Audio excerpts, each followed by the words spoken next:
बादशाह अकबर की एक पत्नी थी, उसका नाम था ताज बेगम। क्या नाम था? सब लोग इधर देखो, क्या नाम था? ताज बेगम। तो पहली बार दर्शन करने के लिए ताज गई हैं। विराज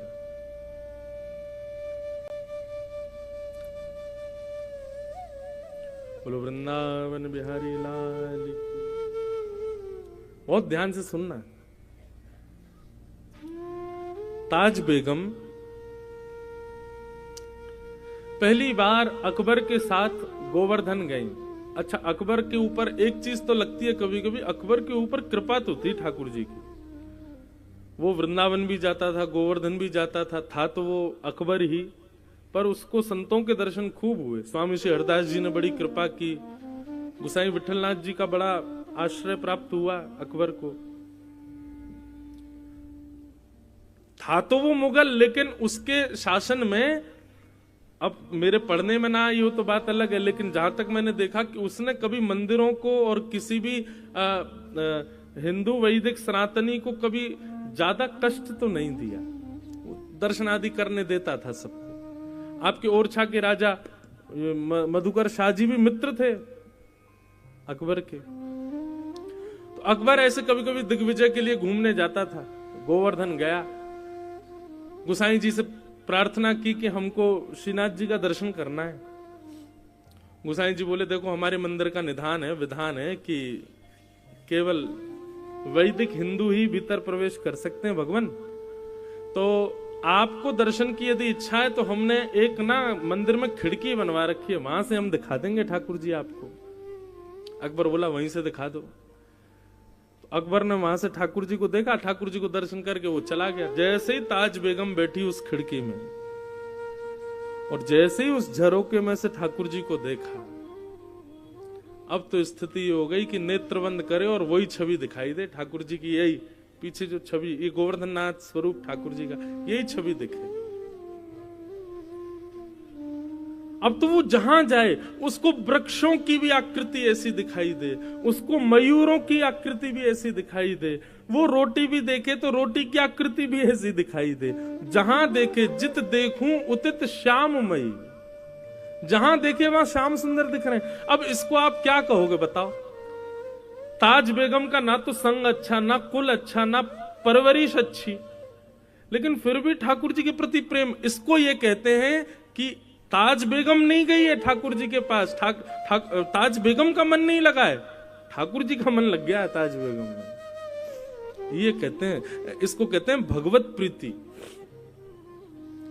एक तो होता है हमको ठाकुर जी प्रिय लगते हैं, एक होता है ठाकुर जी को हम प्रिय लगे।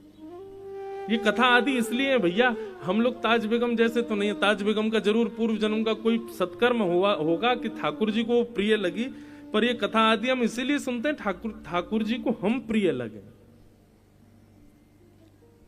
हमें देख के ठाकुर जी रीझ जाए। ताज बेगम को खूब ज्वर चढ़ने लगा, बुखार आने लगा। बादशाह ने खूब वैद्य बुलाए, हकीम बुलाए, लेकिन कोई ठीक नहीं कर पाया। एक दिन बादशाह से जाकर के ताज बेगम ने अपने मन की बात कही, बादशाह हमारा ज्वर ठीक नहीं होगा, क्योंकि ये कृष्ण विरह का ज्वर है। जब से हम आपके साथ गोवर्धन गए और जब से हमने त्रिभंग लली श्याम सुंदर को देखा, तब से सब जगह हमको वही दिखाई देते हैं। हमें लगता है हमारा जन्म आपकी सेवा के लिए या किसी और कार्य के लिए नहीं, हम उन्हीं के लिए पृथ्वी पर आए हैं।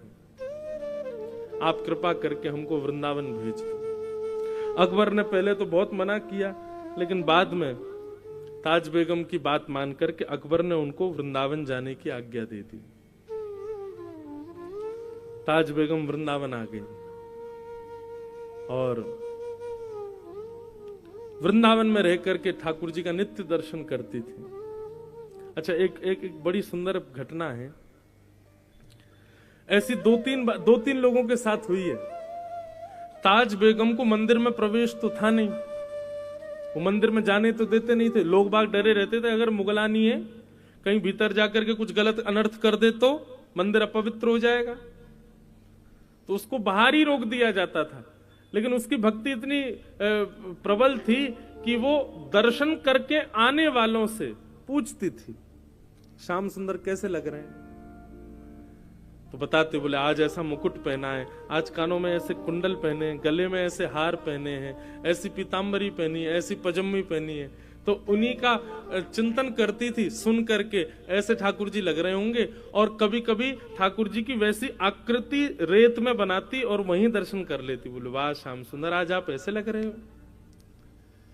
धीरे धीरे ताज बेगम की स्थिति इतनी ऊंची हो गई कि अब ताज बेगम किसी से पूछती नहीं थी, अपने नेत्र बंद करके अपने आप ही एक आकृति बनाती थी और दर्शन करके आने वाले से कहती थी, सुनिए आज ठाकुर जी ने नीली चोली पहनी है, आज ठाकुर जी ने गले में मोतियों की माला पहनी है, आज ठाकुर जी ने ऐसी पाग पहनी है, कानों में मत्स्याकृत कुंडल पहने हैं, हाथों में सोने के कड़ूले पहने हैं। और दर्शनार्थी बता, हाँ बिल्कुल ठाकुर जी ने ऐसे ही पहने। तो ताज बेगम आनंदित हो जाती, जय हो मेरे लाल। अब ताज बेगम को मंदिर जाने की आवश्यकता नहीं थी, वो नेत्र बंद करती थी और ठाकुर जी का प्रत्यक्ष दर्शन होता था। मैं कभी कभी मेरे ऊपर एक कृपा हुई ठाकुर जी की, वो सुनाया करता हूं, बहुत ध्यान से सुनिएगा बंधु। भक्ति की प्रधानता। कभी आप मंदिर जाया करें ना ठाकुर जी के, चाहे आप वृंदावन जाओ, चाहे आप महाकाल जाओ, चाहे आप टेकरी हनुमान जाओ, कहीं भी जाओ, ठाकुर जी आपको स्वीकार कर चुके हैं, इसका प्रमाण लेकर के जाओ। और वो कैसे कि बिना दर्शन किए पहले ही सोच लो, आज ठाकुर जी ऐसे दिख रहे होंगे, आज ठाकुर जी की जो वस्त्र पोशाक होगी वो इस रंग की होगी, आज ठाकुर जी गले में माला जो होगी ना वो मोतियों की होगी, आज ठाकुर जी के श्री अंग पर जो पुष्प होंगे वो मोंगरा के होंगे या गुलाब के होंगे या कन्नेर के होंगे। जो विचार करो, 2-3 चीजें विचार करके जाओ, उनको फिर जाकर के देखो ये आज ठाकुर जी ने ऐसा कुछ किया है कि नहीं। अगर एक वस्तु भी आपके मनोभाव से मिलती हुई ठाकुर जी ने धारण की हो तो समझ जाना ठाकुर जी आपसे प्रसन्न हैं। हमारे प्यारे गिरधर लाल जी का प्रथम जन्मोत्सव हुआ नाथद्वार में। तो नाथद्वारा में नियम क्या था कि कथा सुबह होती थी, शाम को उत्सव होता था। हम इतने व्यस्त हो जाते थे उत्सव में कि मैं नाथद्वारा श्रीनाथ जी दर्शन करने नहीं जा पाता था। पर एक बालक को हमने अपनी तरफ से नियुक्त किया था, भाई रोज तुम जाना और दर्शन करके हमको बताना आज ठाकुर जी लग कैसे रहे। वो ठीक है। तो सुबह सुबह उठ करके ठाकुर जी का स्नान आदि करा के उनका श्रृंगार करके आज जैसे पीली पीतांबरी पहना दी, सिर पर लाल पाग पहना दी, ठाकुर जी को नीली हटरी के अंदर विराजमान कर दिया। और इतने में 8:30-9 बज जाते। मैं तुरंत नाश्ता करके कथा में, वहां राजभोग आरती जब होती नाथद्वार में, उसके बाद कथा विश्राम होती थी 1 बजे। तो दर्शन में कर ही नहीं पाता था। तो पहले दिन व्यास मंच से उतर करके जैसे गया तो वो बालक खड़ा था, उसको मैंने बुलाया। मैंने, हाँ भाई दर्शन कराए तुम ठाकुर जी के? मैंने कहा हाँ। कैसे लग रहे ठाकुर जी? वो ठाकुर जी ने आज पीली पीतांबरी पहनी है, सिर पर लाल पाग पहनी है, गले में मोतियों की माला पहनी है और ठाकुर जी नीली हटरी में बैठे।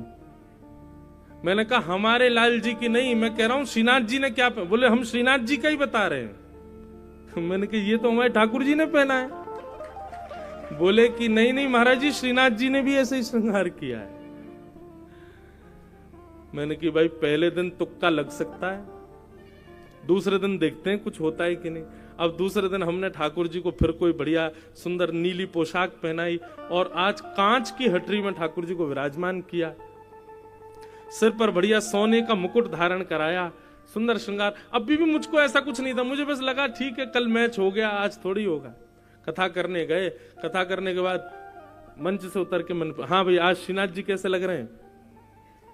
बोले महाराज जी आज ठाकुर जी ने सोने का मुकुट पहना है, ठाकुर जी कांच की हटरी में बैठे हैं, ठाकुर जी ने आज लीली पोशाक धारण करी है। अब तो ये सुनकर के मेरे हाथ पांव कांपे। बस नाचने का मन करे। मैंने कहा सच बता भाई, तुम हमारे लाल जी को तो नहीं देख के आया? बोले नहीं नहीं, आपके लाल जी का मैंने दर्शन नहीं किया, मैं श्रीनाथ जी को देख के आया हूं। मैंने कहा चल 2 दिन तो मिल गए। मैंने कि कुछ ठाकुर जी संकेत तो नहीं कर रहे? बोले पता नहीं महाराज जी। तो हमने क्या किया, अगले दिन मैंने कि आज ठाकुर जी को ऐसा कुछ पहनाऊंगा जो मैच ही नहीं होगा। हमने अपने लाल जी को सेहरा पहना दिया, दुल्हा बना दिया। मैंने आज दुल्हा बन के दिखा। सेहरा पहनाया, सफेद पोशाक पहनाई, लाल चुनरी उड़ाई, वो लाल पटका पहनाया ठाकुर जी को, बहुत सुंदर श्रृंगार। और आज ठाकुर जी मोतियों की हटरी में विराजमान किए। अब मेरा कथा में मन नहीं लगे, मुझे यूं लगे कब कथा पूरी हो मैं उससे पूछूं आज क्या पहना है। कथा विश्राम हुई। विश्राम होते कौन प्रणाम कर रहा है, कौन माला पहन, मुझे कुछ नहीं, मुझे वही दिख रहा था। मैंने जल्दी आ इधर। मैंने कि सही सी बता, आज ठाकुर जी ने क्या पहना है? बोले आज तो ठाकुर जी दुल्हा राजा बन के बैठे हैं। मैंने कहा जय हो, बोल श्रीनाथ प्यारे की। उस समय की स्थिति में व्यक्त नहीं कर सकता हृदय से। इतना रोना आया, इतना ठाकुर जी को हृदय से लगा के आनंदित हुए। जय हो ठाकुर जी, आज ऐसा लगा कि मानो उत्सव आपने स्वीकार किया। हम अपने ठाकुर जी का श्रृंगार करते और वो श्रृंगार अपने आप वहां श्रीनाथ जी का भी वैसा ही होता। यह है भक्ति। और ऐसे स्वीकारीकरण ठाकुर जी व्यक्त करते हैं। तो आप कभी कभी वृंदावन आते हैं, पहले ही सोच लिया करो बिहारी जी आज अगर आपने ऐसा कुछ पहन रखा होगा तो हम समझ जाएंगे आप हमसे प्रसन्न हो। और सही माने संग में 2-3 लोगों को रखना संभालने के लिए। यदि आपने जैसा सोचा वैसे ठाकुर जी दिख गए तो हो सकता है अटैक भी पड़ जाए, आपको बच नहीं पाओगे। कई 2 लोग चाहिए होंगे, भाई हमको संभाल लेना तुम कैसे भी, क्योंकि लगेगा कि वाह ठाकुर जी आज तो श्रृंगार मानो मैंने ही किया है आपका। तो ताज बेगम के साथ ऐसा होने लगा कि पहले तो वो पूछती थी कि ठाकुर जी कैसे दिख रहे हैं और वैसी आकृति बनाती थी और उस आकृति का दर्शन करती थी। पर धीरे धीरे उसके मन में, अब वो जैसा मन में विचार करती थी और दर्शनार्थियों से पूछती थी कि ठाकुर जी आज ऐसे दिख रहे हैं क्या? सब कहते बोले हाँ ऐसे ही दिख रहे हैं। ताज बेगम खूब नाचती। ताज बेगम का एक पद है मुझे बहुत प्रिय लगता है। सोनो दिल जानी मेरे दिल की कहानी। मुगल थी ना इसलिए मुस्लिम शब्द है, उर्दू शब्द है उसके पद में। सोनो दिल जानी मेरे दिल की कहानी, तेरे हाथ हूँ बिकानी, तेरे हाथ हूँ बिकानी, बदनाम भी सहूंगी। सुनो दिल जानी मेरे देव पूजा ठानी में, नवाज हूँ भुलानी तजे, कमला कुरान तेरे गुनन गहूंगी मैं। सुनो दिल जानी मेरे दिल की कहानी, तेरे हाथ हूँ बिकानी, तेरे हाथ हूँ बिकानी, बदनाम भी सहूंगी। सुनो दिल जानी नंद के कुमार कुर्बान तेरी सूरत पे, नंद के कुमार कुर्बान तेरी सूरत पे, हो तो मुगलानी हिंदुआनी हूँ रहूंगी। सुनो दिल जानी मेरे दिल की कहानी, तेरे हाथ हूँ बिकानी, तेरे हाथ हूँ बिकानी, बदनाम भी सहूंगी। सुन दिल जानी सांवला सलोना सिर ताज सिर कूले दिए सांवरा सलोना, सिर ताज सिर कूले दिए तेरे नेह दाग में निदाग हूँ रहूंगी। सुन दे जानो मेरे दिल की कहानी, तेरे हाथ हूँ बिकानी बद नाम भी सहूंगी। सुन दे जानो। ये बादशाह अकबर की पत्नी ताज बेगम, उनका जो शरीर शांत हुआ ना, वो कथा भी बड़ी विलक्षण है। होली का दिन पूरे ब्रजमंडल में रंग धमार हो रही थी और ताज बेगम अपनी कुटिया में बैठे बैठे ठाकुर जी का दर्शन कर रही है। लेकिन आज के दर्शन में यह था कि सब दिख रहे हैं लेकिन उसको ठाकुर जी नहीं दिखाई दिए। बहुत ध्यान से सुनना। ताज बेगम एक पद लिखती है धमार का, आज भी नाथद द्वार में होली वाले दिन जब ठाकुर जी के कपाट खुलते हैं ना, तो ताज बेगम की धमार गाई जाती है ठाकुर जी के आगे, जो ताज बेगम ने लिखी, अपने अंतिम शब्द थे उसके।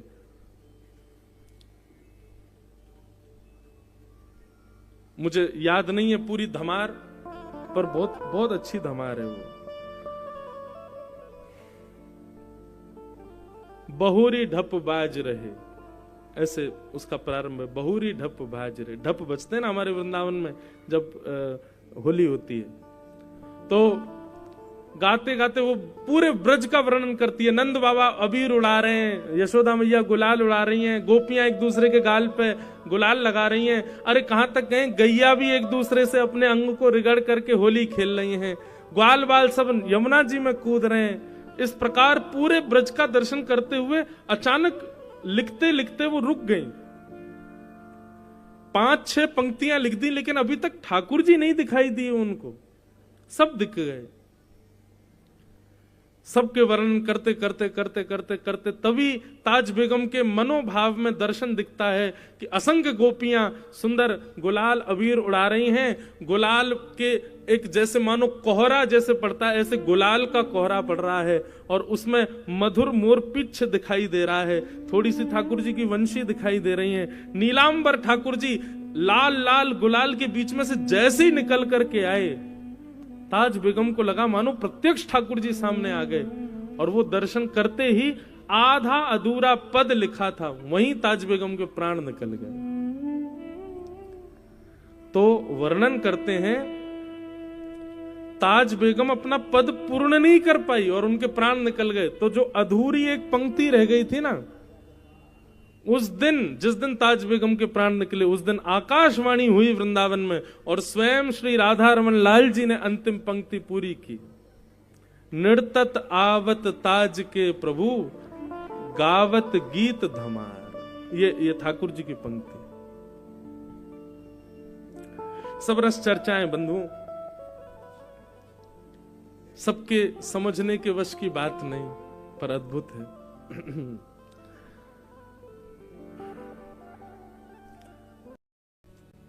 नंदस्त्वात्मज उत्पन्ने जाता ह्लादो महामना, आहूय विप्रान वेदज्ञान स्नातः सुचिरलंकृत, वाचयित्वा स्वस्तैनम जात कर्मात्मजस्य वै, कारयामास विधिवत पितृदेवार्चनम तथा। नंद जी के आत्मज उत्पन्न हुआ है। बंधुओं, ठाकुर जी जीवन में आते हैं तो नंद बाबा जैसी स्थिति हो जाती, जैसे नंद बाबा की स्थिति है वैसी स्थिति हो जाएगी।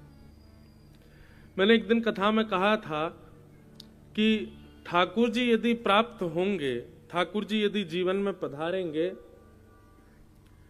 तो यह भी संभव है कि आप अपना नाम भी भूल जाओ उस समय, हम कौन हैं। संसार में और ठाकुर जी में यही अंतर है कि संसार सदैव आपको याद दिलाता है कि आप कौन हो, आपकी वैल्यू क्या है, आपकी पोस्ट क्या है, आपकी गरिमा कितनी है, आपको कितने सम्मान की जरूरत है, कितने प्रेम की जरूरत है, कितने धन की जरूरत है, कहां जाने की जरूरत है, कहां जाने की नहीं जरूरत है, ये सब जो आपको प्रतीत कराए वो संसार, और जो इन सबको भुला दे वही ठाकुर जी। भक्त लोग जो होते हैं ना वो ज्यादा चतुर नहीं होते। सांसारिक व्यक्ति चतुर बहुत होता है,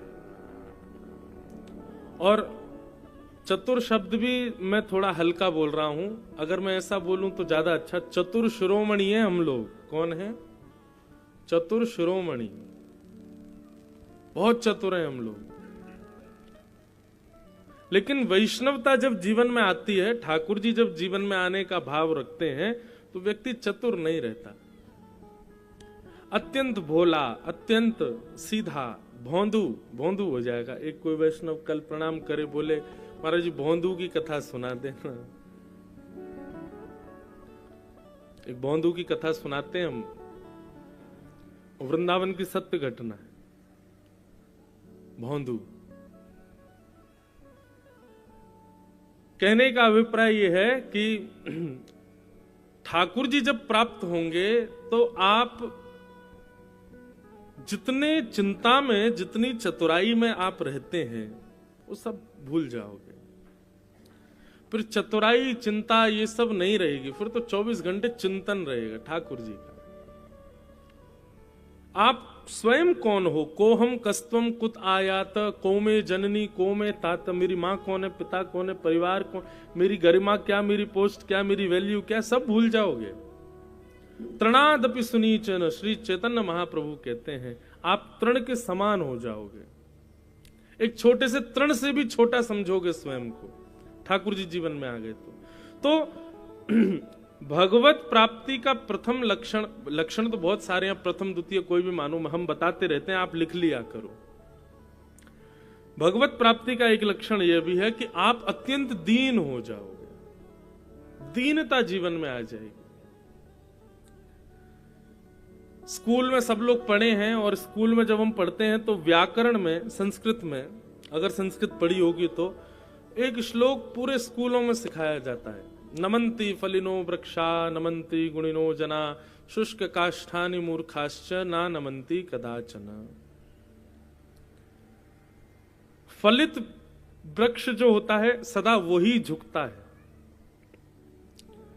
जिस वृक्ष में फल लगते हैं उसी का ही स्वभाव होता है झुकने का, उसी का ही स्वभाव होता है घेर बनाने का, उसी का ही स्वभाव होता है नीचे की ओर ढलने का। शुष्क काष्ठानि मूर्खाश्च नानमन्ति कदाचन। शुष्क पेड़ लंबा बहुत होता है जिसमें फल नहीं होता, लेकिन वो झुकता कभी नहीं है। पर आंधी जब आती है तो फलित वृक्ष नहीं टूटते, लंबे वृक्ष ही टूटते हैं सबसे ज्यादा। इसलिए सदैव हम तो यही मानते हैं कि दीनता तभी आती है जब जीवन में भक्ति आती है। और आपके जीवन में भक्ति आ गई पर दीनता नहीं आई तो भक्ति का आप आडंबर कर रहे हो, भक्ति नहीं है वो। भक्त रावण भी था, महादेव की रोज अर्चना करता था, और हम लोग तो क्या उपासना करेंगे महाकाल भगवान की जैसी रावण करता था, पर उसकी भक्ति में दीनता नहीं थी। वो सदा अहंकारी होकर के भक्ति करता था। तो ठाकुर जी जीवन में आएंगे तो सबसे पहले आप दीन हो जाओगे। दीन का मतलब गरीब नहीं होता है, दीन का मतलब ये सब मत समझना। दीन का मतलब होता है आप सबको श्रेष्ठ मानते हो, अपने से ज्यादा श्रेष्ठ सबको मानने लग जाओ, इसको कहते हैं दीनता। मैं सबसे निम्न हूं, बाकी सब श्रेष्ठ हैं, ये दीनता कहलाती है। और ये भक्ति का स्वरूप है, भक्ति का प्रकार है, दीन, दैन्य। तो ठाकुर जी जीवन में आएंगे या फिर आने का मन बना रहे होंगे कि हाँ मुझे इससे मिलना है, तो उसके पास दीनता का गुण आएगा, उसके पास दीनता आएगी।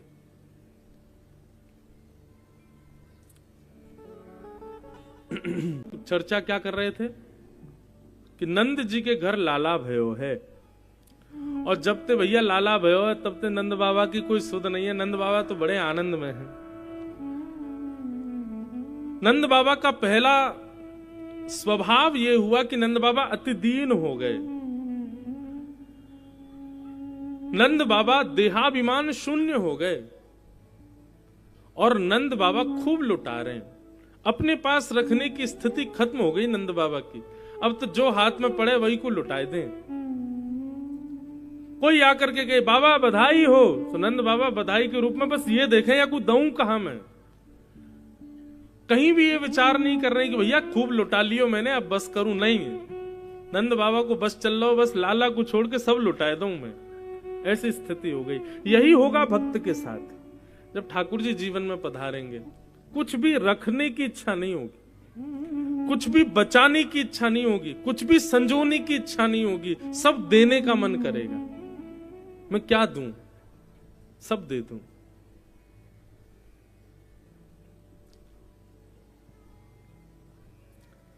मोल भाव करने वाला व्यक्ति वैष्णव नहीं कहलाता ठाकुर जी के संबंध में। और संबंधों में करे बात अलग है। कभी कभी वृंदावन में हम लोग देखते हैं कि लोग बाग अपने ठाकुर जी की पोशाक खरीदते हैं या ठाकुर जी के लिए कुछ सामान खरीदते हैं, दुकानदार से लड़ लेते हैं, महाराज इतना करो जे करो। अरे इतना महंगा कैसे नेक्से से ठाकुर जी हमारे? अरे जितने नेक्से से ठाकुर जी उतना खर्चा करो उनके ऊपर, ठाकुर जी के लिए क्यों विचार करना? हमारे छोटे से श्रीनाथ जी हैं, छोटे से गिरधर लाल हैं, पर महाराज खूब राज ठाट में रहते हैं हमारे लाल जी, कोई दिक्कत नहीं। वैसे तो हम कुछ कर नहीं सकते उनके लिए, लेकिन फिर भी मन होता है क्या कर दें, ये भी कम है जो कर रहे हैं और करें। ठाकुर जी के लिए मन में यदि ये भाव आ गया कि खूब तो कर दिया, तो आप वैष्णव नहीं हो। कभी मन भरे ही ना करने से, और क्या करूं और क्या करूं और क्या प्रदान करूं, ठाकुर जी के लिए कहां तक मैं करता जाऊं, ये विचार रहना चाहिए। तो नंद बाबा ऐसे ही हो गए, सबको लुटा रहे हैं, सबको दे रहे हैं, जो प्राप्त हो जाए हाथ में जो पड़ जाए उसी को ही लुटा देते हैं। ऐसे आनंद में नंद बाबा भर गए हैं। ब्राह्मणों का खूब सम्मान किया। तीसरी स्थिति बंधुओं, ठाकुर जी जीवन में आएंगे तो भावुक हो जाओगे। कोई प्रेम की दो शब्द भी कहेगा ना, आपका हृदय गदगद हो जाएगा, नेत्रों से विरल अश्रुधार गिरने लगेगी, ऐसी स्थिति हो जाएगी। नंद बाबा भावुक हो गए। कोई भी आकर के नंद बाबा से कहता बाबा बधाई हो, बाबा तुरंत हृदय ते लगा ले, अरे भैया तेरो ही तो लाला भयो है, तुमको को बधाई दे रहो, खूब रोमे वासे गले लग के। ऐसे पूरे ब्रजमंडल की स्थिति हो गई है। नंद बाबा यशोदा फूले नहीं समा रहे हैं, सब ब्रजवासी आनंद में गा रहे हैं।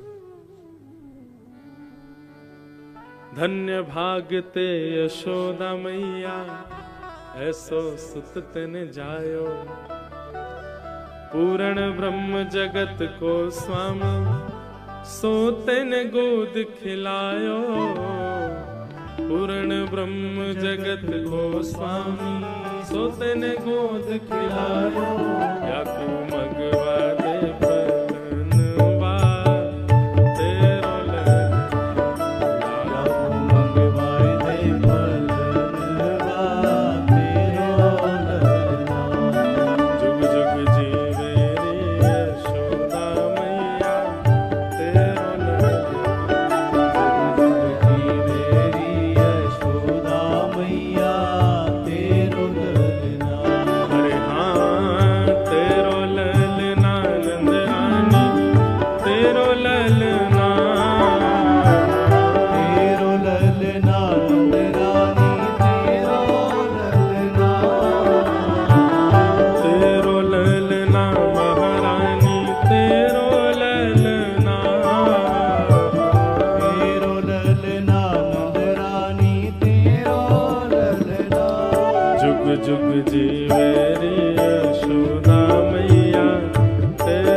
अपने घर के ठाकुर जी देख के कभी ऐसा नहीं लगता? बताओ, पूर्ण ब्रह्म जगत के स्वामी हमारे घर में बैठे हैं, हम जो खिलाते हैं हमारे हाथ से खा लेते हैं, जो पहनाते हैं पा लेते हैं। पता है ये भाव क्यों नहीं आता? क्योंकि हम उनको केवल पाषाण मानते हैं, केवल हम उनको धातु समझ के बैठे हैं कि पीतल के हैं, ये इतने के हैं, ये या के हैं, वैसे ऐसे नहीं।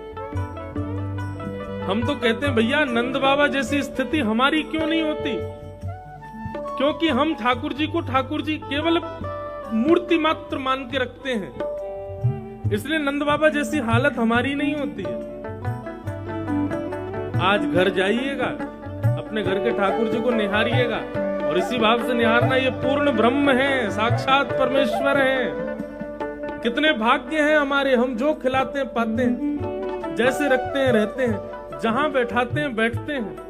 कितने आनंद की बात है भैया। हमारी सेवा का फल पता है कब जानिएगा?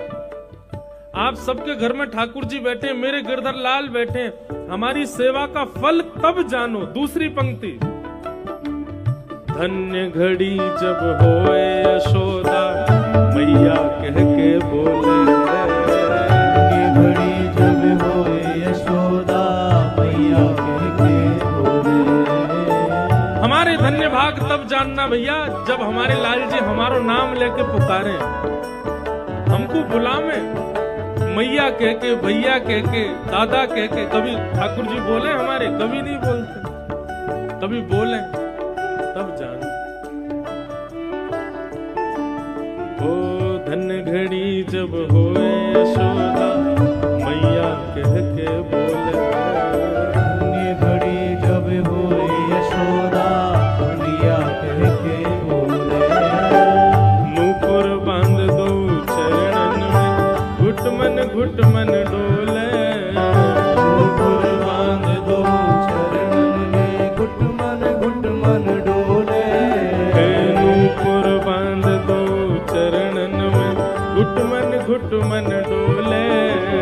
नूपुर बांध दो चरणन में, घुट मन डोले। पकड़े बाबा की उंगरिया तेरो ललना, बाबा की उंगलिया तेरो ललना।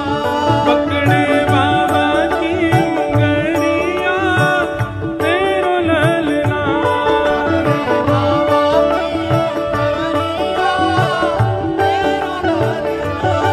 जुग जुग जी मेरी यशोदा मैया तेरो ललना।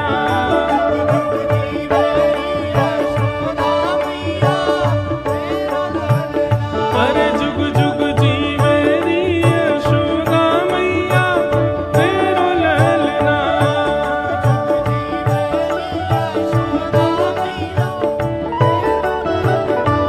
हे नंद घरा नंद भयो, यशोदा के लाला भयो। हे नंद घरा नंद भयो, हे नंद घरा नंद भयो। पूरे ब्रजमंडल में आनंद है रो भैया, पर ऐसा आनंद हम लोगन को काय कुना होवे। आज की कथा ब्रजभाषा में होगी, समझिएगा सब। ऐसा आनंद हमको काय कुना होवे, क्योंकि हम लाल जी को अपनो लाल जी माने ही ना है।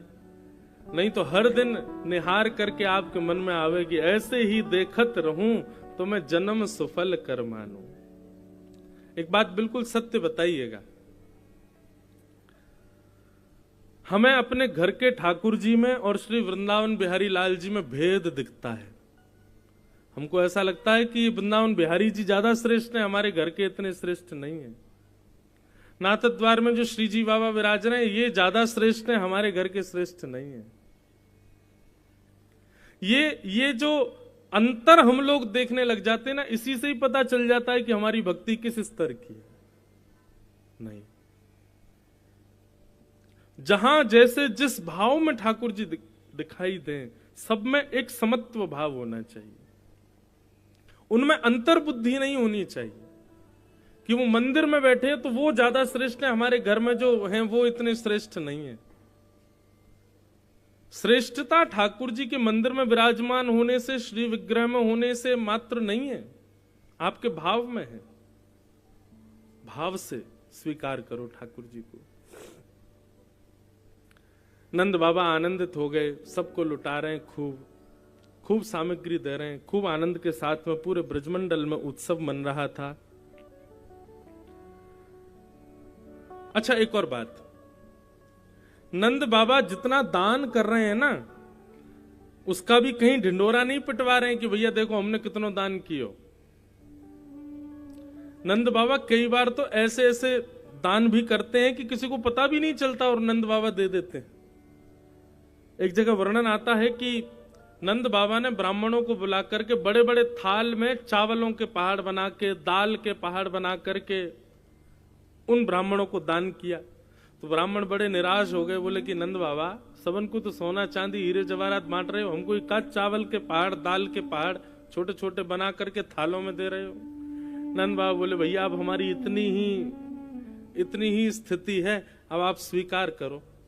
ब्राह्मण बोले क्या बोले, ठीक है नंद बाबा जैसी आपकी इच्छा। ब्राह्मण लेकर के चले गए। ब्राह्मणियों को जाके बोले ले कोई डिब्बा में भर ले, कितनो सारो चावल आयो है। ब्राह्मणी बोली कहां से भर लाए इतने चावल दाल, ये सब कहां रखेंगे। बोले अब रखो, नंद बाबा ने बधाई में दिए, या तो बढ़िया तो धनी दे देते। लेकिन जैसे ही ब्राह्मणियों ने वो थालों में बने हुए पहाड़ आदि उनको ऐसे भर करके जैसे ही डिब्बों में भरना चाहा, तो बाहर से वो चावल और दाल और गेहूं के पहाड़ थे, भीतर उनमें मड़ियां रखी थी, भीतर उनमें सुंदर सुंदर रत्न रखे थे, हीरे रखे थे, जवाहरात रखे थे। सब ब्राह्मण अपने घर में भावुक हो गए, नेत्र सबके भराए, बोले जय हो नंद बाबा, आप जैसी स्थिति कोई की नहीं। वो दान भी कर रहे हैं तो छुपा करके कर रहे हैं, कोई को पता नहीं चले, कहीं कोई श्रेय मोको नहीं दे दे कि देखो नंद बाबा ने इतना दियो, ऐसा दियो। ये सब बंधुओं लक्षण हैं। इन लक्षणों से आप युक्त हो जाओगे जब ठाकुर जी जीवन में पधारेंगे।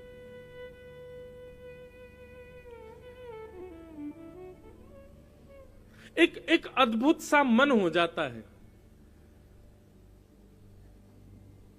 कोई सुध नहीं रहती फिर ठाकुर जी पधारते हैं तो। भोंदू भगवान का सखा था, बहुत सरल था। गौशाला में गैया चराता था, गायों की सेवा करता था। भोंदू, उसका नाम भोंदू नहीं था, नाम तो उसका कुछ और रहा होगा, लेकिन उतना सीधा था कि सब उसको भोंदू ही बोलते थे। बहुत सीधा जो होता है उसको कहता है बहुत भोंदू हो। भगवान को भोंदू ही पसंद है। यदि कोई भोंदू है तो दूसरों को प्रयास करना चाहिए इसको ठाकुर जी की सेवा में लगाओ। क्यों? ये भोंदू है, जल्दी भगवान को मिल जाएगा। तो भोंदू जो था रोज अपने गुरुजी से प्रवचन सुनता था और उन प्रवचन के माध्यम से रोज ठाकुर जी का वर्णन सुनता था। कैसे ठाकुर जी? तो गुरुदेव प्रवचन में सुनाते थे, मोर मुकुट माथे हाथ में लकुट साजे, कांधे बनमाल सोहे पतली कमर पे, मोर मुकुट माथे हाथ में लकुट साजे, गले बनमाल सोहे पतली कमर। गुरुदेव के द्वारा उसने जब वर्णन सुना, कैसे हैं ठाकुर जी? बोले मोर मुकुट पहनते हैं, गले में बनमाला पहनते हैं, हाथ में बांसुरी लकुट लेकर के चलते हैं, पतली सी कमर है और बड़े सुंदर हैं, सांवरे सलोने हैं।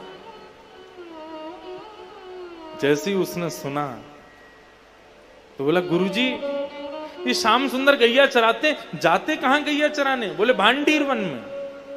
अच्छा। भोंदू बोला आज मैं भी भांडीर वन जाऊंगा।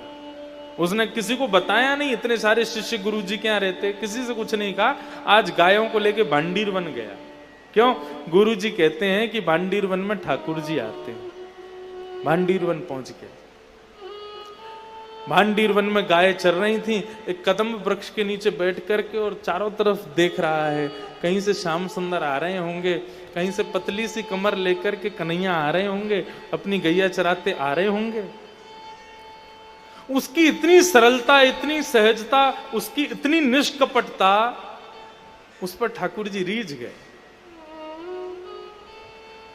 चतुर व्यक्ति से भगवान मिलने में डरते हैं, सरल व्यक्ति से मिलने में ठाकुर जी को सहजता लगती है। बोले किसी से कहेगा भी नहीं मैं इसको मिल भी लूंगा तो ये अच्छा है।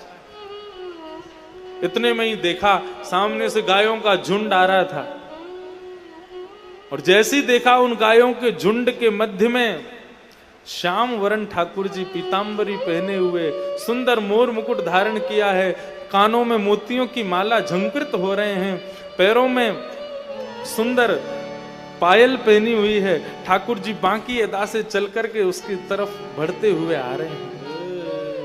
ऐसी मधुर चाल, ऐसी मधुर कमर, ऐसी मधुर मुस्कान देख करके भोंदू रीझ गया। आहा, ऐसे ही देखत रहूं तो जन्म सफल कर मान। इतनी सुंदर ठाकुर जी। जैसे ठाकुर जी समीप आए, थोड़े से पास आए, भोंदू ने चरणों में प्रणाम किया। बोले जय जय, आप नंदनंदन हो? भगवान बोले हाँ मैं ही नंदनंदन हूं। बोले वही नंदनंदन जिनके बारे में गुरुजी सुनाते हैं? बोले हाँ मैं वही नंदनंदन हूं। गुरुजी जितना सुंदर वर्णन करते हैं आप तो उससे कई गुना ज्यादा सुंदर हो। आप मेरे पास विराजो प्रभु। ठाकुर जी बैठ गए। बैठ करके अब तो भोंदू उनके मुखमंडल को देख रहा, कुछ बोले ही नहीं रहा, चुपचाप बैठ करके केवल उनको देख रहा है। भगवान बोले भैया देख तो ही रहेगो कि कछु देगो भोजन पानी? भोंदू बोलो आज्ञा करो, क्या सेवा करूं? बोले गैया चरावे आवे, खाली हाथ आवे, कछु लेके ना आवे भोजन पानी? भोंदू ने तुरंत अपनी छोटी सी पोटली खोली, उसमें रोटी रखी थी, रोटी के बीच में अचार रखे थे। बोले जय जय, यही है सेवा में। भगवान बोले लाओ। ठाकुर जी वन भोज बड़े भाव से करते हैं। विभ्रत वेणुम जठर पटयो श्रांग वेत्रे च कक्षे वामे पाणे मृषण कवलम तत्फलम लांगुलीशु। भागवत में वर्णन आता है ठाकुर जी वन में भोज कैसे करते हैं। एक भुजा में रोटी पकड़ते हैं और दूसरी भुजा के मध्य भाग में चटनी रखते हैं, और उस भुजा की उंगलियों के बीच में अलग अलग अचार रखते हैं। टेंटी का अचार, आम का अचार, नींबू का अचार, और इस हाथ में रोटी। ऐसे आप लोग भी नहीं खाते होंगे जैसे ठाकुर जी खाते हैं। चटनी से रोटी लगाएंगे फिर उसको खाएंगे, फिर बीच में स्वाद बढ़ाने के लिए फिर एक अचार चाट लेते हैं, फिर उससे रोटी लगाई फिर खाते, फिर दूसरा अचार चाट लेते हैं, फिर रोटी लगाई खाई फिर तीसरा अचार। इस प्रकार ठाकुर जी वन भोज करते हैं। उनको तो प्रिय है।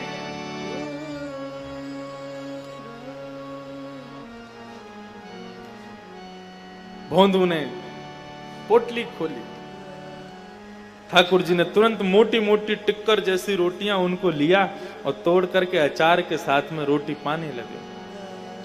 भोंदू उनकी मधुर मुस्कान देख रहा है, वो जैसे उस रोटी को तोड़ करके खा रहे हैं, उनके मधुर दंत के दर्शन हो जाते हैं। उसी पर निहाल हो रहा है भोंदू बैठा बैठा।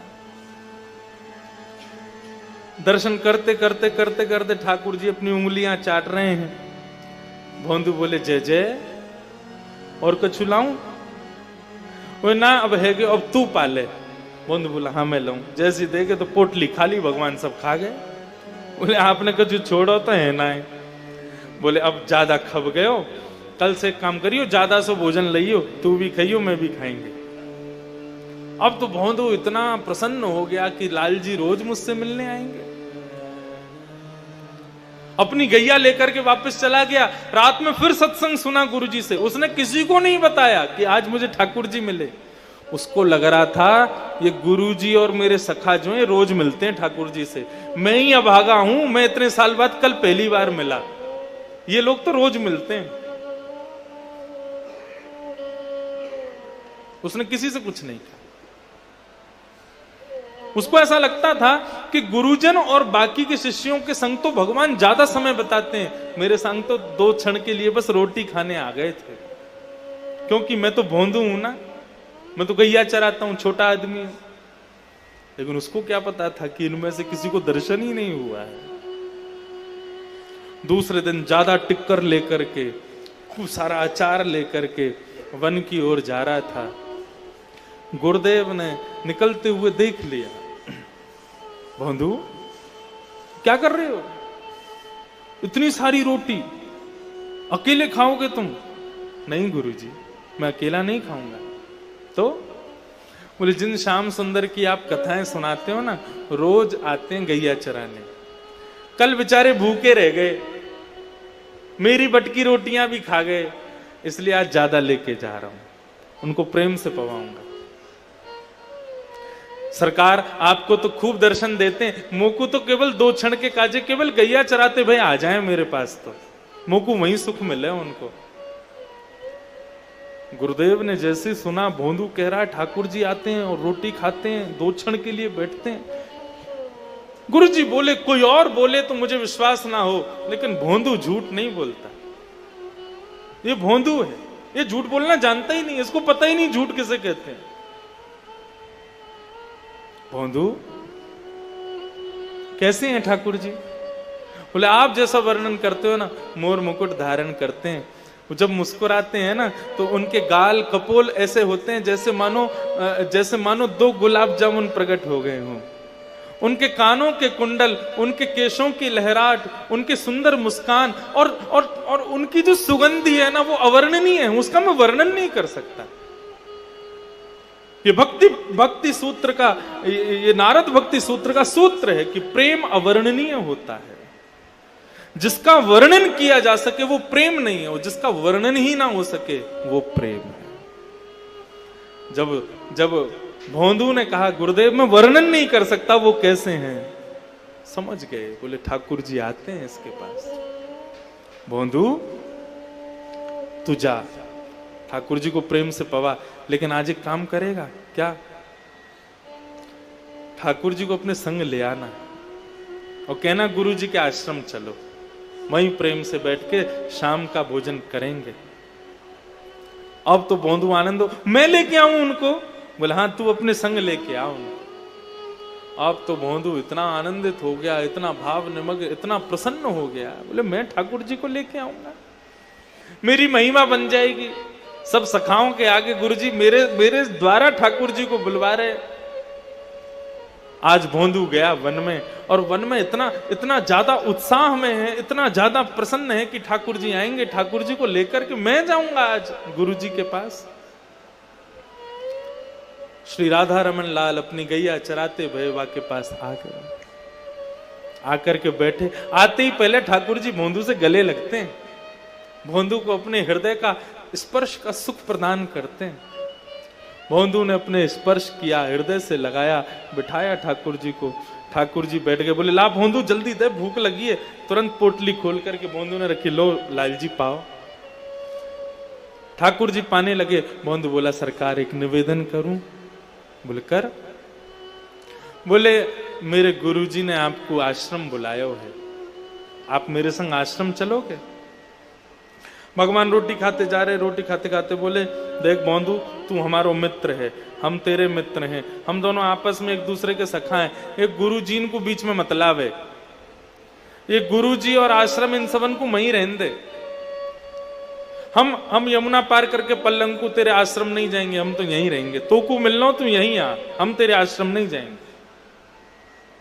भोंदू बोला, मेरे गुरुजी जिनकी कृपा से आपको दर्शन मुकू भयो, जिनकी कृपा से आपकी पहचान मुकू भई, वो गुरुजी आपको बुला रहे हैं, ऐसे मना मत करो सरकार, चलो ना।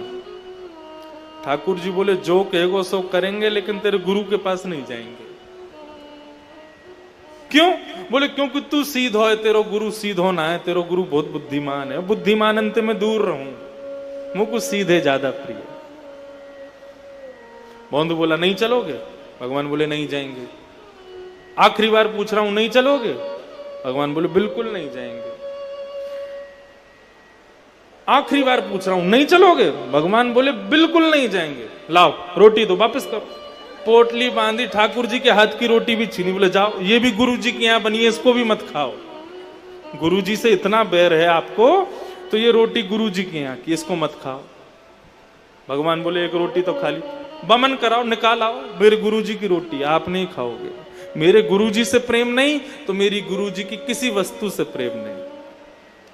भगवान बोले कोई बात नहीं, कल से हम नंद बाबा के यहां से अपनी यशोदा मैया के हाथ की रोटी ले आएंगे, तू नहीं लावेगा तो।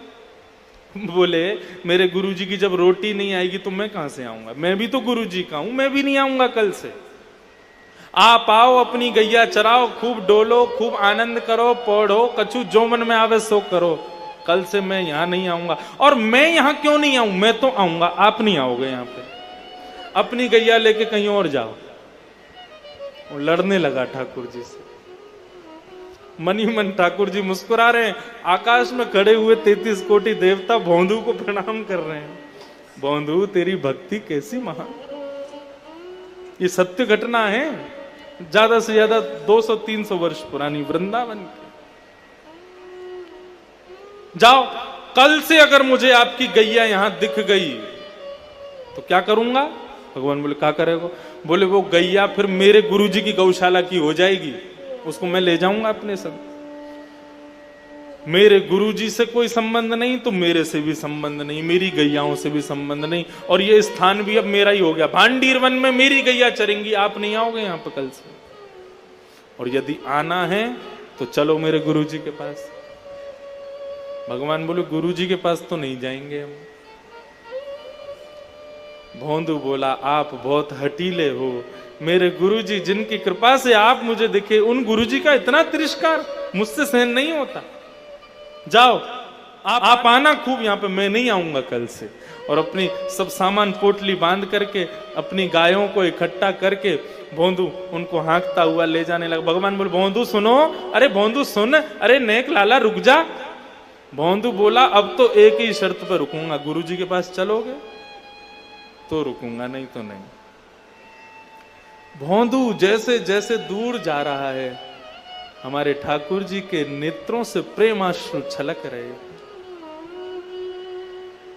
भोंदू रुक जा, अरे मत जा भोंदू। भोंदू बोला पीछे मुड़ के भी नहीं देखूंगा, बताओ गुरुजी के पास चलोगे। जब भोंदू दिखना बंद हो गया तो बंधुओं, जिस प्रकार प्रियतमा अपने प्रियतम के विरह में व्याकुल होती है, वैसे राधा रमन लाल उस भोंदू रूपी प्रियतम के विरह में व्याकुल हो गए। देखो बंधुओं, एक बात बहुत समझने की, यही तो भक्ति है। हम कब तक व्याकुल रहे, हम कब तक रोते रहे उनकी याद में। अपने आप को ऐसा बनाओ ठाकुर जी व्याकुल रहे तुमसे मिलने के लिए। रस में और रास में यही अंतर है। रस का मतलब भक्त व्याकुल है भगवान से मिलने के लिए, और रास का मतलब भगवान व्याकुल है अपने भक्त से मिलने के लिए। हम ये कथा भागवत क्यों सुनाते हैं, इससे कोई बहुत बड़ी कोई क्रांति नहीं लानी है, केवल इतना करना है स्वयं को हम इतना सहज, इतना सरल ऐसा बना लें कि बिहारी जी तड़पे हमसे मिलने के लिए। बिहारी जी तड़प उठे कि कब आवेगो इंद्रेश, कब आवेगो, कब मुंह को दिखेगो। वो देखवे के काजे तड़पे महाराज, ऐसी भक्ति सीखनी। भोंदू जाने लगा, ठाकुर जी पीछे पीछे दौड़े। अरे भोंदू रुक रुक रुक रुक रुक, चलेंगे तेरे गुरुदेव के पास चलेंगे। अरे भैया तू जो कहेगो सो करेंगे, लेकिन तू मोसो दूर मत जावे, मुंह को संग लेके चल। भोंदू दौड़ करके आया, ठाकुर जी को हृदय से लगाया और ठाकुर जी को अपनी पद्दी पर लगा के, जैसे बालक अपने पिता की ऐसे ऊपर कंधे पर चढ़ जाता है ना पद्दी पर, ऐसे ठाकुर जी को पद्दी पर लेकर के दोनों पांवों को उठा करके और भोंदू लेकर के वृंदावन आया। गायों के झुंडों ने आश्रम में प्रवेश किया, सामने सिंहासन पर गुरुदेव बैठे थे। उन गायों के झुंड ने जैसे ही मार्ग दिया तो पीछे से भोंदू ठाकुर जी को अपनी पद्दी में लेकर के आ रहा है। मोर मुकुटधारी श्याम सुंदर उस भोंदू के पीछे चढ़ करके आ रहे हैं। इस स्वरूप का दर्शन करके महाराज सदगुरुदेव भगवान निहाल हो गए। वहीं दंडवत करने लगे, प्रणाम करने लगे भोंदू को। ठाकुर जी का साक्षात दर्शन हो गया। इस प्रकार बंधुओं उत्तम भागवत के कई सारे लक्षण बताए, आज 3 ही सुनो और भी बताएंगे। और मीराबाई में सब ये गुण लक्षण ढूंढना, और धीरे धीरे हम में आवे, ऐसा विचार करना। भक्तिमती मीराबाई।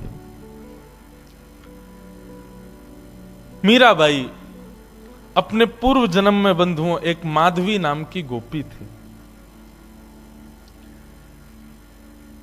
एक बात सदैव याद रखना, जब तक विरह व्याप्त जीवन में नहीं होगा ना, तब तक ठाकुर जी का दर्शन नहीं हो सकता। ठाकुर जी को जीवन में प्रकट विरह ही करेगा। भक्ति में विरह नहीं आया, ठाकुर जी प्रकट नहीं होंगे। मीराबाई का विरह बहुत बड़ा है। हम लोग सुनते हैं पूरा जीवन उन्होंने विरह सहा। पूरा जीवन नहीं बंधुओं, पूरे एक युग तक मीराबाई ने विरह सहा है। माधवी नाम की गोपी हैं मीराबाई। नन्हे से गोपाल जी अपने द्वापर युग की कथा, पहले पूर्व जन्म की कथा सुने मीराबाई की। ठाकुर जी अपने सब ग्वाल बालों के साथ में आनंद करते हैं। सब ग्वाल बालों के साथ में ठाकुर जी, नन्हे से गोपाल जी खेल रहे थे। मधुमंगल, श्री दामा आदि ये सब, तन सुखा, मन सुखा, धन सुखा, ये सब ठाकुर जी के सखा हैं।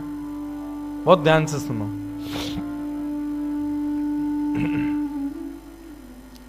ये सब सखा हैं ठाकुर जी के। एक दिन ठाकुर जी सब ग्वाल वालों के संग खेल रहे थे। सो ठाकुर जी का सखा श्री दामा बीच खेल से ही जान लगो। ठाकुर जी बोले, अरे भैया कहां को जा रहे है? लाला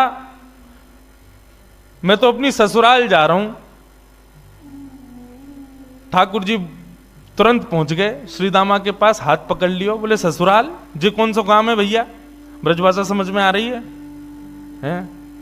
देखो भैया, आप सब लोग अधिकतर यहां अहीर समाज के लोग बैठे, आप सब लोग ब्रज से ही हो। आपके सब पूर्वज ब्रज के ही हैं।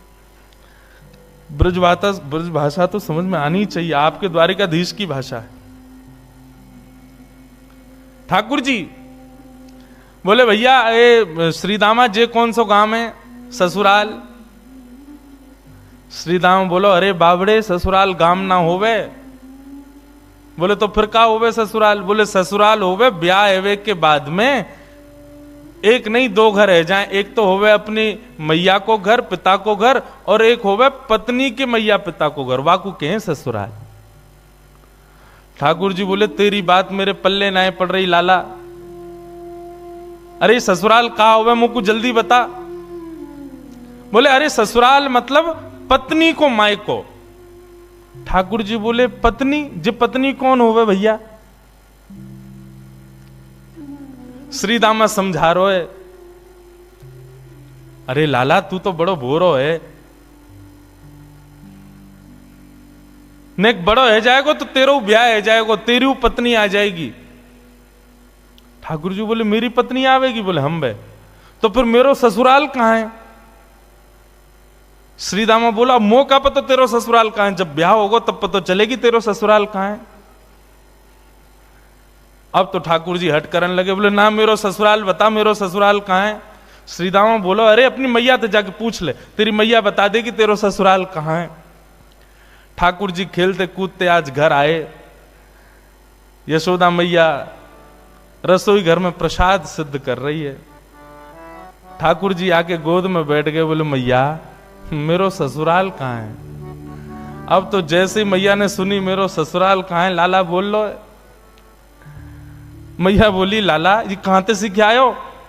बोले, आज मैया मैं खेल रहे हो तो श्रीदामा अपनी ससुराल गए हो, तो वो बोलो मैं ससुराल जा रहा हूं, तब से मेरे मन में आ रही मेरो ससुराल कहां है। मैया बोली, ससुराल लाला जब ब्याह जाएगा तब आएगा ससुराल। बोले, जय श्रीदामा कह रहा हो, मेरो ब्याह कब होएगा मैया? बोले, अरे अभी तू बड़ो तो है जा लाला, तू पे मोह दोनों आवे ना। मैं खवाऊं तो खावे, मैं चलाऊं तो चले, मैं उठाऊं तो उठे, मैं नभाऊं तो नहावे। जब बालक बच्चे सब अपने आप अपने कामन को करन लगे, तब उनको ब्याह कर दियो जाए, तब उनके काजे बहू आवे, तब ससुराल होवे। ठाकुर जी बोले, मैया मैं सब काम कर लूंगा अपने आप, तू मेरा ब्याह करा दे, और मेरे काजे बहू लिया। मैया बोली, नेक बड़ो तो है जा लाला, कहां ते लाऊं तेरे काजे बहू? ठाकुर जी बोले या तो मेरे काजे बहू ला, नहीं तो श्रीदामा अपनी बहू ला रहा हो, बाकी बहू को मैं ले आऊंगा, वो बहू मेरी है जाएगी। मैया जोर से हंसी, बोले लाला तेरी बात ऐसी ऐसी बात बनावे, बैठो बैठो। मैया बोली करा दूंगी तेरो ब्याह, ज्यादा चिंता मत करे। अब तो ठाकुर जी रोने लगे, मैया मेरो अभी ब्याह करा, अभी ब्यावे जाऊंगा, मैं तो अभी ब्याह करूंगा। यशोदा मैया परेशान है गई, बोले लाला चल करा दूंगी तेरो ब्याह, अब रोवे मत। बोले कब करावेगी, तिथि बता मोकू, तिथि बता, दिन बता, समय बता, सब बता, तभी जाऊंगा यहां ते। यशोदा मैया तो ऐसी परेशान भाई ऐसे हमारे नन्हे से गोपाल जी बहू की और ससुराल की आस में बैठे। श्री दामा को ब्याह माधवी गोपी से भयो, माधवी सखी से भयो। माधवी आज श्री दामा माधवी को लेने के लिए ससुराल गए। ससुराल से जैसे ही माधवी आने लगी सो मैया ने पढ़ा दी माधवी, और पढ़ा लिखा करके भेजी। बोले देख तू अपने ससुराल जा रही है, जमाई राजा लेवे आए हैं, लेकिन ध्यान रखियो, याद रखियो, ससुराल में सबको सम्मान करियो, सबको आदर करियो, सबसे प्रेम से रहियो। मैया खूब सिखा पढ़ा के भेजी अपनी बहू को। लेकिन तेरे पति को एक सखा है, वाको नाम कृष्ण है, बस वहां से सावधान रहियो। चो मैया वहां से सावधान क्यों रहूं मैं?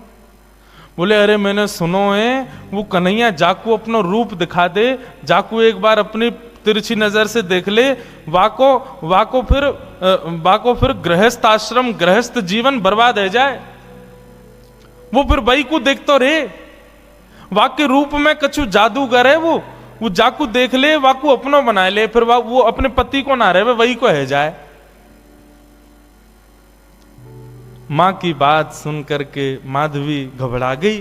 बोले ऐसो कैसो है कि पति छूट जाए वासे? बोली यही मारे मैं कह रही हूं, तू सब कछु करियो, लेकिन तू मुंह को वचन दे के जा, वाह कृष्ण को अपना मुख मत दिखाइयो। चाहे तो को जीवन भर घूंघट करके रहना पड़े, लेकिन कृष्ण को मुख मत दिखाइयो। माधवी बोली मैया मैं वचन दे के जा रही हूं, वह कृष्ण को मुख नहीं दिखाऊंगी। श्री दामा माधवी को लेकर के ब्रज जा रहा है। श्री दामा पहले ही माधवी से चर्चा करते आ रहा हो रास्ता भर। सो श्री दामा ने कही, बोली अरे सुन, ब्रज में अभी मैया मिलेगी, पिताजी मिलेंगे, सब मिलेंगे, सबके संग फिर बोलो मेरो एक सखा है कृष्ण, वाकू जब से मैंने बताई ससुराल के बारे में, ब्याह के बारे में, तब ते बड़ा उतावलो है, तो है सके वो तो से मिलवे आवे तो वाकू अपना मुख दिखाई दियो। मीराबाई ने जैसे ही कृष्ण को नाम सुनो महाराज, आदि माधवी ने जैसे ही कृष्ण को नाम सुनो, आधे रास्ता में ही घूंघट कर लियो। बोले वहां से ही तो बचवे के काजे मैया ने कही है, वाकू मुख नहीं दिखाऊंगी। बंधुओं, संसार में जिससे मुख छुपाना चाहिए हम उसको तो दिखाते हैं, और जिससे कभी नहीं छुपाना चाहिए उसी से छुपाते हैं। संसार के विषय भोग विलास आदि इन सबके आगे हम अपने आप को प्रत्यक्ष प्रस्तुत कर देते हैं, और ठाकुर जी की भक्ति, ठाकुर जी के भाव में सदैव गोपनीय रखते हैं, सदैव अपने आप को पीछे रखते हैं। ऐसा क्यों? कथा का नाम सुनकर के रसिक जन आते हैं, ठीक है, अच्छा आप लोग भी पधारे हो, पर यहीं कोई ऐसी लीला होने वाली होती जिसमें थोड़ा मनोरंजन हो तो भीड़ ज्यादा होती है।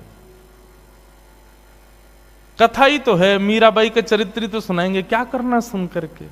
नहीं, ठाकुर जी से संबंधी कोई भी बात हो उसमें तो बढ़ करके आगे आओ, बढ़ करके आगे भाग लो, उसमें चिंता मत करो। मीराबाई ने अपना मुख छुपा लियो। माधवी ने जैसे ही वृंदावन पहुंची बैलगाड़ी, सखान ने जाके ठाकुर जी को बता दी, अरे अरे लाला देख, श्रीदामा आगो, अपनी ससुराल से आगो, अपनी बहू लेके आयो है। अब तो ठाकुर जी व्याकुल है गए, बोले बहू आइए, मैं भी तो देख के आऊं कैसी बहू होवे, कहां तक कैसी ससुराल थे, कैसे आमे, कैसे कहा होवे। ठाकुर जी तो इतने उतावले हो गए महाराज, पहुंच गए बीच रास्ता में। अरे भैया श्रीदामा आ गए हो? बोले हाँ आ गए हो लाला। कहाँ है तेरी बहू, कहाँ बैठी है? बोले पीछे बैठी है। बोले अच्छा, मुख दिखाई दे।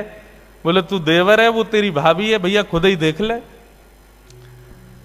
जैसे ही रथ रुका, माधवी भीतर से सुन रही थी कि कृष्ण आ गया है। माधवी ने घूंघट कर लियो, आसपास सौल आदि और पड़ी, वो भी ऊपर से डाल ली, मुख मोड़ करके बैठी है, कहीं से भी मुख दिख नहीं जाए, एक अंग भी मेरो दिख नहीं जाए, मेरो पातिव्रत धर्म नष्ट नहीं है जाए। मेरी मैया ने मुझसे कही कि जो वाकु देख ले या वाक्य नियंत्रण में आ जाए वो कभी जीवन भर अपने पति की ना रह पावे, वाकु मुख नहीं दिखाऊंगी।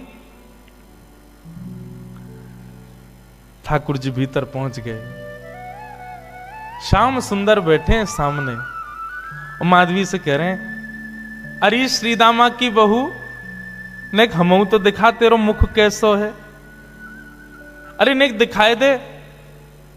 मेरी मैया ने तो, मैंने तो मैया से कही मैं श्रीदामा की बहू ले जाऊंगा, मैं तो तू को ले जावे वारो, लेकिन मैया ने मुझसे कही है कि वो मेरा ब्याह कराए देगी। मैं तो ब्याह कर लूंगा, मेरी वो बहू आ जाएगी, लेकिन एक बार देखूं तो सही बहू होवे कैसी है, नेक दिखाए दे। मीराबाई तो और छुपावे, मुख नहीं दिखावे ठाकुर जी को। ठाकुर जी कभी पाम पकड़े सो इधर को है जाए, नेक ठाकुर जी बगल में आमे सो इधर को भाग जाए। खूब देर ठाकुर जी मनोहार करते रहे, लेकिन माधवी ने अपना मुख नहीं दिखाया। थोड़ी बहुत देर तो ठाकुर जी मनोहार करते रहे, जब माधवी ने मुख नहीं दिखाया सो ठाकुर जी बोले देख तू मोसों अपनो मुख छुपाए रही है, तो है ना पतो मेरो मुख देखवे के काजे सब तरस हैं, सब तड़फ हैं।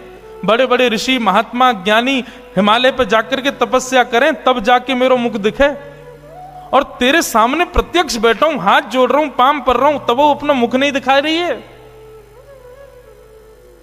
जा तड़पेगी तू मुंह को देखवे के काजे, तरसेगी, व्याकुल रहेगी जीवन भर। माधवी ने मानो ऐसा इशारा किया कि मोह देखवे की जरूरत ना है, मोह तड़पवे की जरूरत ना है, चले जाओ यहां से।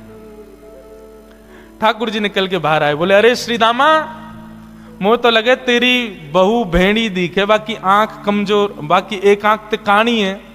श्रीदामा बोलो नहीं तो। बोले तो नाक टेढ़ी है? बोले नहीं तो। बोले होठ कटे हुए हैं? बोले नहीं तो। बोले दिखाई ना रही, ऐसे मुंह छुपा रही है जैसे कितनी कुरूपणी है। कोई बात ना श्रीदामा, मेरी बहू आवेगी, मैं तो को नहीं दिखाऊंगा, ले जा अपनी बहू है।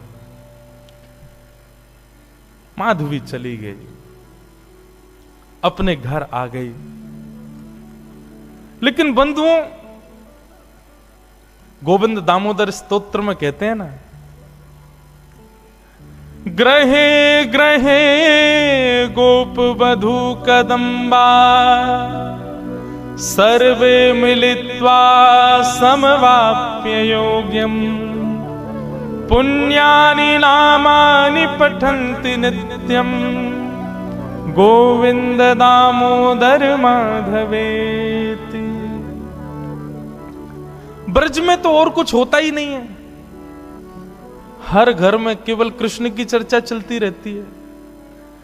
सुबह उठने से लेके रात्रि सोने तक केवल कृष्ण कृष्ण कृष्ण। कृष्ण ने ऐसो कियो, कन्हैया ने ऐसो कियो, अरे आज तो नंद को लाला वहां घूम रहे हो, अरे आज तो नंद को लाला वहां डोल रहे हो, सब जगह यही चर्चा। अब माधवी सोचे इन पे और कोई बात ही नहीं है, अगल बगल की सब गोपियां, पूरे घर गृहस्थी की कोई बातचीत नहीं, बस पूरे दिन वो नंद को लाला ऐसो करे, नंद को छुरा ने आज तो ऐसो कियो, अरे आज तो माने ऐसो कियो, पूरे दिन वही की चर्चा। अब माधवी कहे किससे? अपनी सास से कहे, अगल बगल की गोपियों से कहे, बोले तुम लोगन पे और कोई बात ना है? कभी बैठ जाओ, कहीं चले जाओ, 24 घंटा या कृष्ण कृष्ण कृष्ण कृष्ण वही की चर्चा करते रहो। और भी तो कई बातें गृह गृहस्थी की कर ले हो भैया, ये 24 घंटा कन्हैया। एक गोपी बोली, अरे ये नई आई है का अभी ब्रज में? बोले हम बे अभी नहीं आई है। वो कितने दिन है गए? बोले 3 दिन है गए। वो 3 दिन है गए, एरी गोपी एरी माधवी तेने कन्हैया देखो अभी तक, या कन्हैया की दृष्टि पड़ी तो पे? माधवी बोली, मैं नहीं दिखाऊंगी वाकू अपना मुख, मेरी मैया ने मनाई करके भेजो है कि वाकू मुख दिखावे से। यही स्थिति है जाए जो तुम लोगन की, अपनी पति की चर्चा नहीं करो, वह नेक से कन्हैया की चर्चा कर रही हो, मैं तो ना दिखाऊंगी वाकू मुख। गोपियां सब बोली, यही मारे तेरे मुख से वाक्य काजे ऐसे दुर्वचन निकलने। अभी तेने वाको मुख देखो ना है, अभी तेने वाको रूप देखो ना है, यही मारे ऐसे बोल रही है। अरे जाद ना वो छवि दिख जाएगी ना, जाद ना वो मोहनी मूरत सांवनी सूरत तेरे चित्त में बस जाएगी ना माधवी, तू भी हमारी तरह वही की चर्चा करेगी। माधवी मन में सोचती भी है, ऐसा कहा है वाक्य रूप में जो और कोई चर्चा ना आवे चित्त में।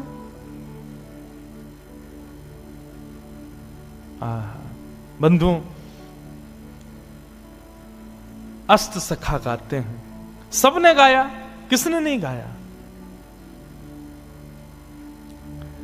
कैसो है ठाकुर जी को रूप, श्री कुंभनदास जी कहते हैं अपने एक पद में,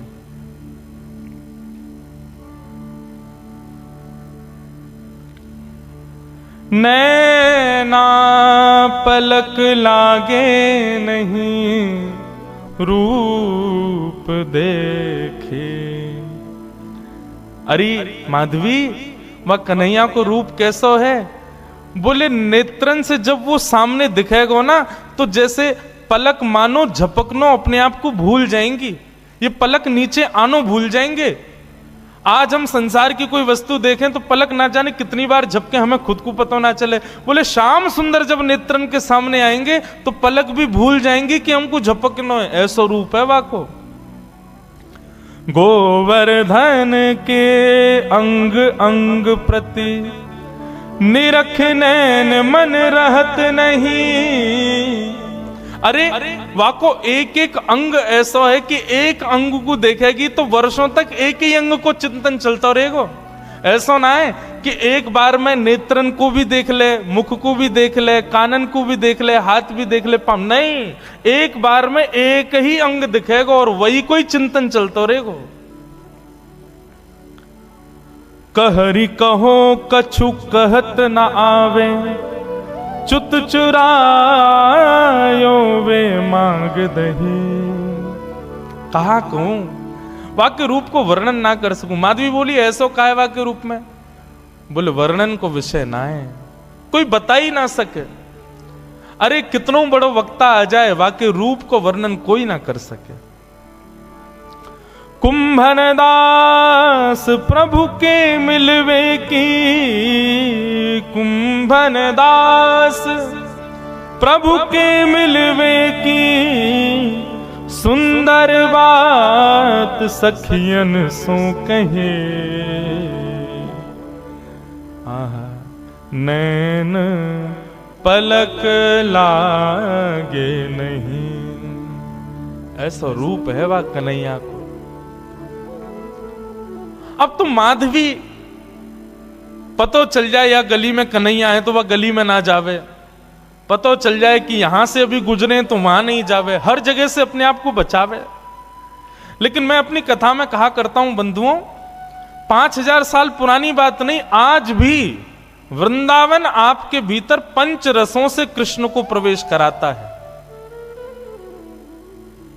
आज भी देखोगे तो श्री कृष्ण दिखेंगे वृंदावन में, कहीं नहीं तो दीवारों पे दिख जाएंगे, कहीं नहीं तो कहीं भी दिख तो जाएंगे।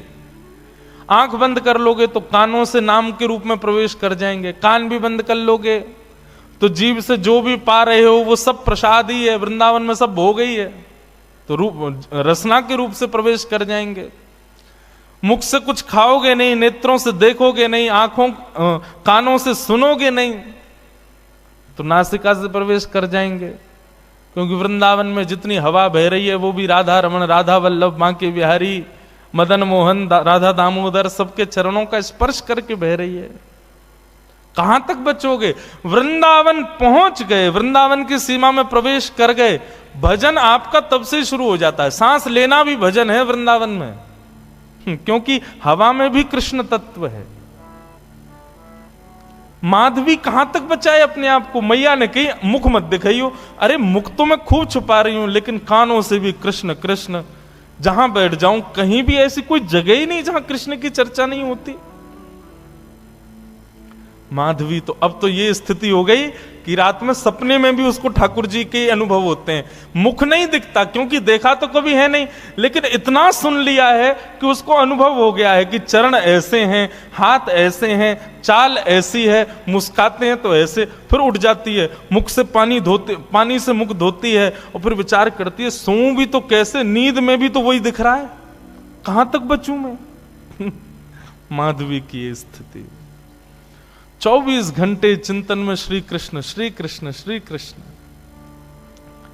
एक दिन परेशान हो गई, रात्रि में सो गई, कानों में रुई लगा ले तो भी क्या, चिंतन में तो वही चल रहा है, कहां तक बचे।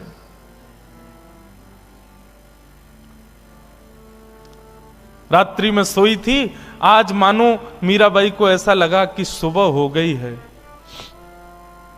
और तुरंत उठ करके हाथ मुंह धो करके माधवी ने मटका उठाया, यमुना जल भरने के लिए निकल पड़ी।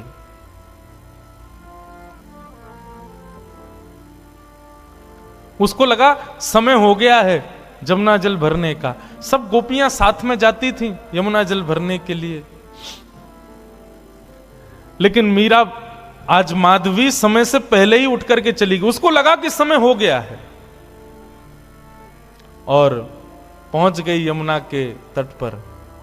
तट पर जाकर के देखा अभी तक कोई भी नहीं, अकेली मैं, बाकी सब कहां चली गई। हो सकता है मुझे विलंब हो गया हो, या मन में भाव आया मैं जल्दी आ गई हूं तो कोई बात नहीं, भर लेती हूं, आई गई हूं तो। अकेली है यमुना के तट पर माधवी। जैसे ही यमुना जल भरने लगी मटके में, रोज उठा के लेके जाती है खुद ही, लेकिन आज मटके में जल जैसे ही भरा, उठाया तो उठे ना, भार बढ़ गया है, भारी हो गया है।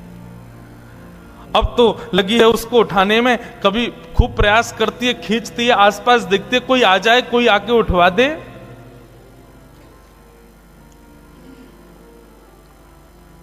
इतने में ही बांकी अदा से अपनी चाल चलते भये, त्रिभंग लली श्याम सुंदर, कमल कटाक्ष नेत्र हैं, सुंदर दंतावली, चंदन की सुगंधी से आच्छादित करते हुए मार्ग को पहुंच गए यमुना के तट पर। माधवी आसपास देख रही है, कोई दिखे तो आवे, उठवावे। तभी दृष्टि पड़ी, श्याम वर्ण नन्हे से श्याम सुंदर छोटो सो बालक। माधवी ने देखा तो था नहीं उनको, देख करके लगा अरे पता ना कौन सी गोपी को छोटो सा सुंदर सा बालक सवेरे सवेरे जमुना के तट पर घूम रहा है। मीराबाई ने तुरंत आवाज दी, अरे ओ लाला, अरे ओ भैया, नेक अयो, इतकू अयो। ठाकुर जी कूदते फांदते अपनी चंचल अदा से, कभी यहां देखें कभी वहां देखें, ऐसी मधुर मुस्कान उनकी, पहुंच गए माधवी के पास।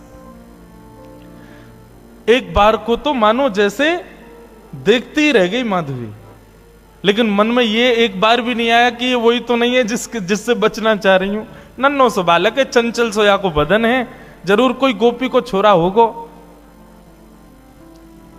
मटकी रखी है और माधवी ने कही, अरे लाला तूने किए जल की भरी, यमुना जल की भरी मटकी ने ऊंचाई दे, मुंह पे उठना ही रही है, बहुत भारी है गई है। ठाकुर जी इशारों करके बोले हाँ मैं उठवाए दूं। अब भाई जैसे मीराबाई माधवी उठाने लगी, ठाकुर जी ने अपनी दोनों भुजान को वामे मानो जैसे एक भाव जैसो दियो, सोई मटकी उठ गई। अब मटकी तो उठी, ठाकुर जी नेक से नेक उठा के इतनी ऊपर तक कर देते, लेकिन ज्यों ज्यों मटकी उठाई ठाकुर जी त्यों त्यों लंबे रहते चले गए और बिल्कुल मीराबाई के सन्मुख खड़े है गए। ऊंचाई करके जैसे ही मटकी शीश पे धारण कराई, शीश पे मटकी धारण करते ही माधवी ने अपने नेत्रन से सामने देखो, और जैसे ही सामने देखा, आहा, वरहा पीडम नटवर वपुः कर्णयो कर्णकारम विभ्रदवासः कनक कपिसं वै जयंतीं चमालां रंध्रान वेणु वधर सुधया पूरयन गोप वृंदै वृंदारण्यम स्वपद रमणम प्राविशद गीत कीर्ति। दोनों भुजा से मटकी पकड़ रखी है, नेत्रों से सामने श्याम सुंदर को देख रही है, मुख खुला हुआ है, प्रश्वेत के बिंदु माथे से नीचे गिर रहे हैं, और अचेत अवस्था में मीराबाई उनके रूप को देख रही है, माधवी उनके रूप को देख रही है।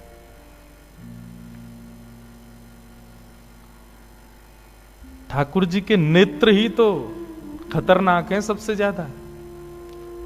एक बार दृष्टि पड़ जाए तो फिर कोई और के रह नहीं पाओगे। मेरे मन में बंधुओं आता है कि हम ठाकुर जी के दर्शन करके पुनः सहज इसलिए हो जाते हैं क्योंकि हमने उनको देखा, उन्होंने अभी हमको नहीं देखा। कभी ठाकुर जी ने यदि हमको देख लियो ना, तो एक बार उनके सामने जाके फिर सहज नहीं हो पाओगे, फिर अन्यत्र कहीं मन लग नहीं पाएगा। मीराबाई माधवी अचेत खड़ी है,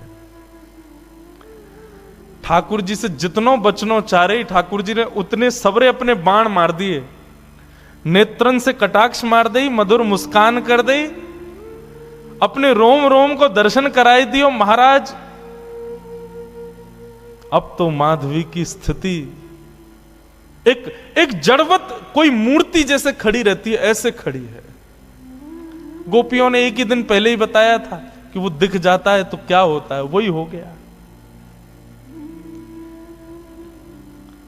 अब ठाकुर जी तो अपने सैन चला करके वहां से भाग गए। समय हुआ उन गोपियों के आगमन का जो यमुना जल रोज भरती थी। जैसे ही आई, आकर के देखा अचेत अवस्था में अब भी ऐसे ही खड़ी है माधवी। सबने आकर के देखो, अरे ये तो हमारी माधवी है, अरे ऐसे कैसे खड़ी है भैया, अरे सांप सूंघ गए हो का है गो, ये तो ऐसे मूर्तिमंत है कि खड़ी है। कोई हाथ पकड़े, कोई पाम पकड़े, कोई मुख को खींचे, थोड़ी हिलावे, लेकिन बिल्कुल मूर्तिमंत।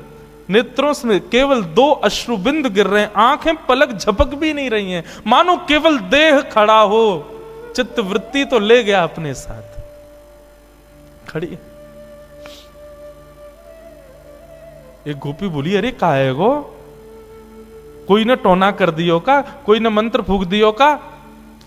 एक गोपी मंद मंद मुस्काए के बोली, बोले कहीं ऐसा तो ना है नंद जी को छोनाया ने देख लियो होए। अरे जो ज्यादा वासे बचवे को प्रयास करे वो वही कोई पकड़े। ये बहुत घूमती ना, वाकू नहीं देखूंगी, वाकू मुख नहीं दिखाऊंगी, वासे वाकू वा की तरफ नहीं करूंगी। मुझे लगे कहीं वही ने तो याकू अपनो दर्शन नहीं करा दियो।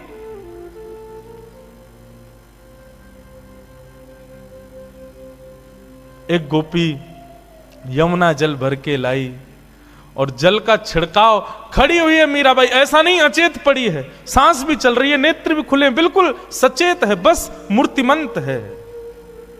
पानी का छिड़काव किया, मुख पर जैसे जल मारा, तब मानो जैसे रुकी हुई श्वास आई हो, और जल पड़ते ही मूर्छित होकर के गिर पड़ी माधवी। जल का छिड़काव किया, पैरों को मलना शुरू किया, हाथ दबाए, तब जाकर के चेतना आई, और चेतना आकर के उठते ही बोली, वो कहां है, वो कहां चला गया, उस सांवरो सो कटाक्ष नेत्र। अरे कोई गोपी को बालक आया हो, इतनो सुंदर, और बार बार बोलते बोलते मूर्छित हो जाए, फिर चेतना आवे, फिर मूर्छित हो जाए, फिर चेतना आवे, फिर मूर्छित हो जाए। सब गोपियां चिंतित नहीं, मुस्कुरा रही हैं। अब जैसे ही माधवी चेतना में आई, आते ही बोली, तुम सब मुस्कुरा रही हो, मेरी स्थिति तो देखो, मुझको ज्वर चढ़ रहे हो है, मुझसे चलो ना जा रहे हो, मुझसे उठो ना जा रहे हो, मेरी स्थिति ऐसी क्यों हो रही हो, तुम सब मुस्कुरा रही हो। तब एक गोपी बोली, तेने कोई और को लाला ना देखो, तू जैसे बचवे को प्रयास कर रही ना, वही आयो तेरे पास, वही नंद नंदन, वही श्याम सुंदर, वही हमारी यशोदा जी को लाला, वही तेरे खसम को मित्र कृष्ण, वही आयो।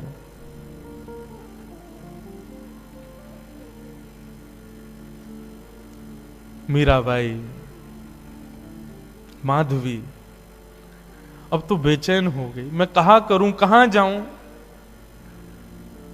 मुझको घबराहट है रही है, मैं मुंह से उठो ना जा रहा, मुंह से चलो ना जा रहा, मैं बोल भी ना पा रही, बार बार अचेतना है रही है, कछु करो ना। सब प्रकार के प्रयास किए, लेकिन माधवी कहे नहीं, अब तो एक ही उपाय है कि वाके सामने मुंह को ले चलो, मुंह को दिखाए दो, वहां को रूप दिखाए दो।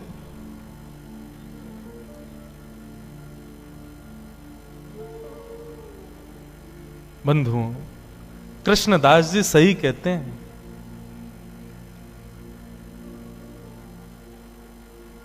सजल श्याम घन वरण लीन है, फिर चित अनत न भटक्यो, मेरो मन गिरधर छवि पे अटक्यो।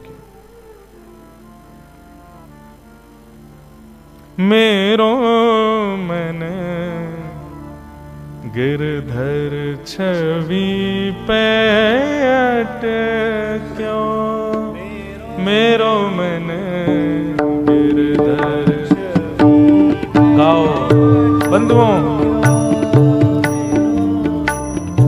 माधवी मीरा इनके चरित्र को सुन तो रहे हम, पर ये स्थिति होना असंभव है, पर जिसके संग भी होती है ना, उसको ब्रह्म सुख जैसा लगता है। माधवी कह रही है मुझे कष्ट हो रहा है, लेकिन कष्ट अनुभव ऐसा है भी नहीं कि मुझे कष्ट हो रहा है। सांसारिक देह की स्थिति पूछो तो मैं कष्ट में हूं, पर मेरी अंतरात्मा से पूछो तो मैं ब्रह्म सुख में हूं, मुझे आनंद आ रहा है, मुझे छेड़ो मत, रहने दो इसी अवस्था में। ऐसी स्थिति हो गई माधवी की। मेरो मन गिरधर छवि पे अटक्यो, मेरो मन गिरधर छवि पे। बंधुओं सुनो, नेत्र बंद करके अपने चित्त में ठाकुर जी का स्मरण करो, दिव्य झांकी का अनुभव करो, और संग संग गाओ, मधुर भाव से गाओ, ठाकुर जी को याद करके गाओ। मेरो मन गिरधर छवि पे अटक्यो। बंधुओं, ठाकुर जी कुछ रूपों से आकृष्ट करते हैं। पंच रस तो प्रमुख हैं, रूप, रस, स्पर्श, गंध और शब्द। जरूरी नहीं है कि कथा से ही आपका चित्त पकड़ा जाए, लेकिन एक बात समझिएगा, कथा से ठाकुर जी के नहीं हो पाए तो बाकियों में संशय हो सकता है कि बाकियों से ठाकुर जी के हो पाओगे। या तो ठाकुर जी का रूप देख करके आप उनके आसक्त हो जाओगे, या तो ठाकुर जी के रसयुक्त कीर्तन पद को सुन के उनके हो जाओगे, या तो ठाकुर जी के या ठाकुर जी के वैष्णवों के स्पर्श से उनके हो जाओगे, या ठाकुर जी की सुंदर गंध यानी कि उनके अनुभव से उनके हो जाओगे।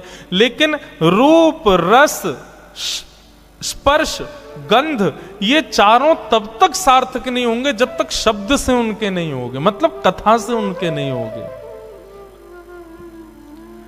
माधवी के साथ क्या हुआ? 24 घंटे ब्रज में कृष्ण की चर्चा चलती रहती है, तो ना चाहते हुए भी कृष्ण चिंतन जा रहा था चित्त में, कृष्ण की कथा प्रवेश कर रही थी चित्त में। चित्त में कथा ने प्रवेश किया, तब रूप ने आकृष्ट किया। कथा पहले आएगी जीवन में, और माफ कीजिए, जिसके जीवन में कथा ने प्रभाव नहीं किया ना, वो उसके सामने ठाकुर जी खड़े भी हो जाएंगे तो भी उसका कुछ नहीं होगा। कथा प्रथम आसक्ति है। आपके श्री रुक्मणी जी ने जब द्वारिकाधीश को पत्र लिखा, क्या कहा? कि श्रुत्वा गुणान भुवन सुंदर शृण्वताम ते। श्रुत्वा गुणान, मैंने आपको सुना है, और जब से सुना है तब से आपसे प्रेम किया है। मतलब बिना सुने प्रेम नहीं हो सकता। कई लोग कहते हैं महाराज जी तीर्थ दर्शन करा दो, हमको प्रसाद पवा लो, कुछ भी करा लो, कीर्तन में नचा लो, कथा सुनने की मत कहो। तो मेरे मन में आता है इस जन्म में तो ठाकुर जी तुझको कभी नहीं मिलने वाले, तू कथा से तेरे में रति नहीं है, कथा से तुम्हारे अंदर हृदय में प्रीति नहीं है, तो चाहे तुम कितने भी साधन कर लो। श्रीमद् भागवत में लिखा श्रम एव ही केवलम। यदि आप सारी क्रिया करते हो लेकिन कथा से रुचि नहीं है तो आपके द्वारा की गई समस्त क्रियाएं श्रम हैं। आहा, मीराबाई, माधवी, अब स्थिति हो गई, धरती कहीं है, पैर जाता कहीं है, चलती कहीं है, बैठती कहीं है, सोचती कुछ है, करती कुछ है। जित मुंह उठे तित ही धावे। मतलब जहां मुख घूम जाता वहीं को दौड़ने लग जाती हैं। वो खड़े श्याम सुंदर, मुख यहां घूम, अरे वो खड़े श्याम सुंदर। जित मुंह उठे तित तित ही धावे, सूरत न छाया धाम की। अस्तुति निंदा करो भले ही, मेड़ तजी कुल जाम की। अब चाहे कोई मेरे भाव की प्रशंसा करे या कोई मेरे भाव की निंदा करे, मुझे उससे कोई मतलब नहीं है। अरे तू तो पागल है, तू तो ऐसी है, तू तो वैसी है, कोई बात नहीं। अरे ये तो परम भक्त है, परम वैष्णव है, तो प्रशंसा सुनने से ज्यादा अच्छा भी नहीं लगता, और कोई बुरा कहता है तो बुरा भी नहीं लग रहा है। ऐसी स्थिति हो गई। नारायण बौरी भई डोले, नारायण बौरी भई डोले, रहू न काहू काम की जाहे, लगन लगी घन श्याम की जाए, लगन लगी घन श्याम।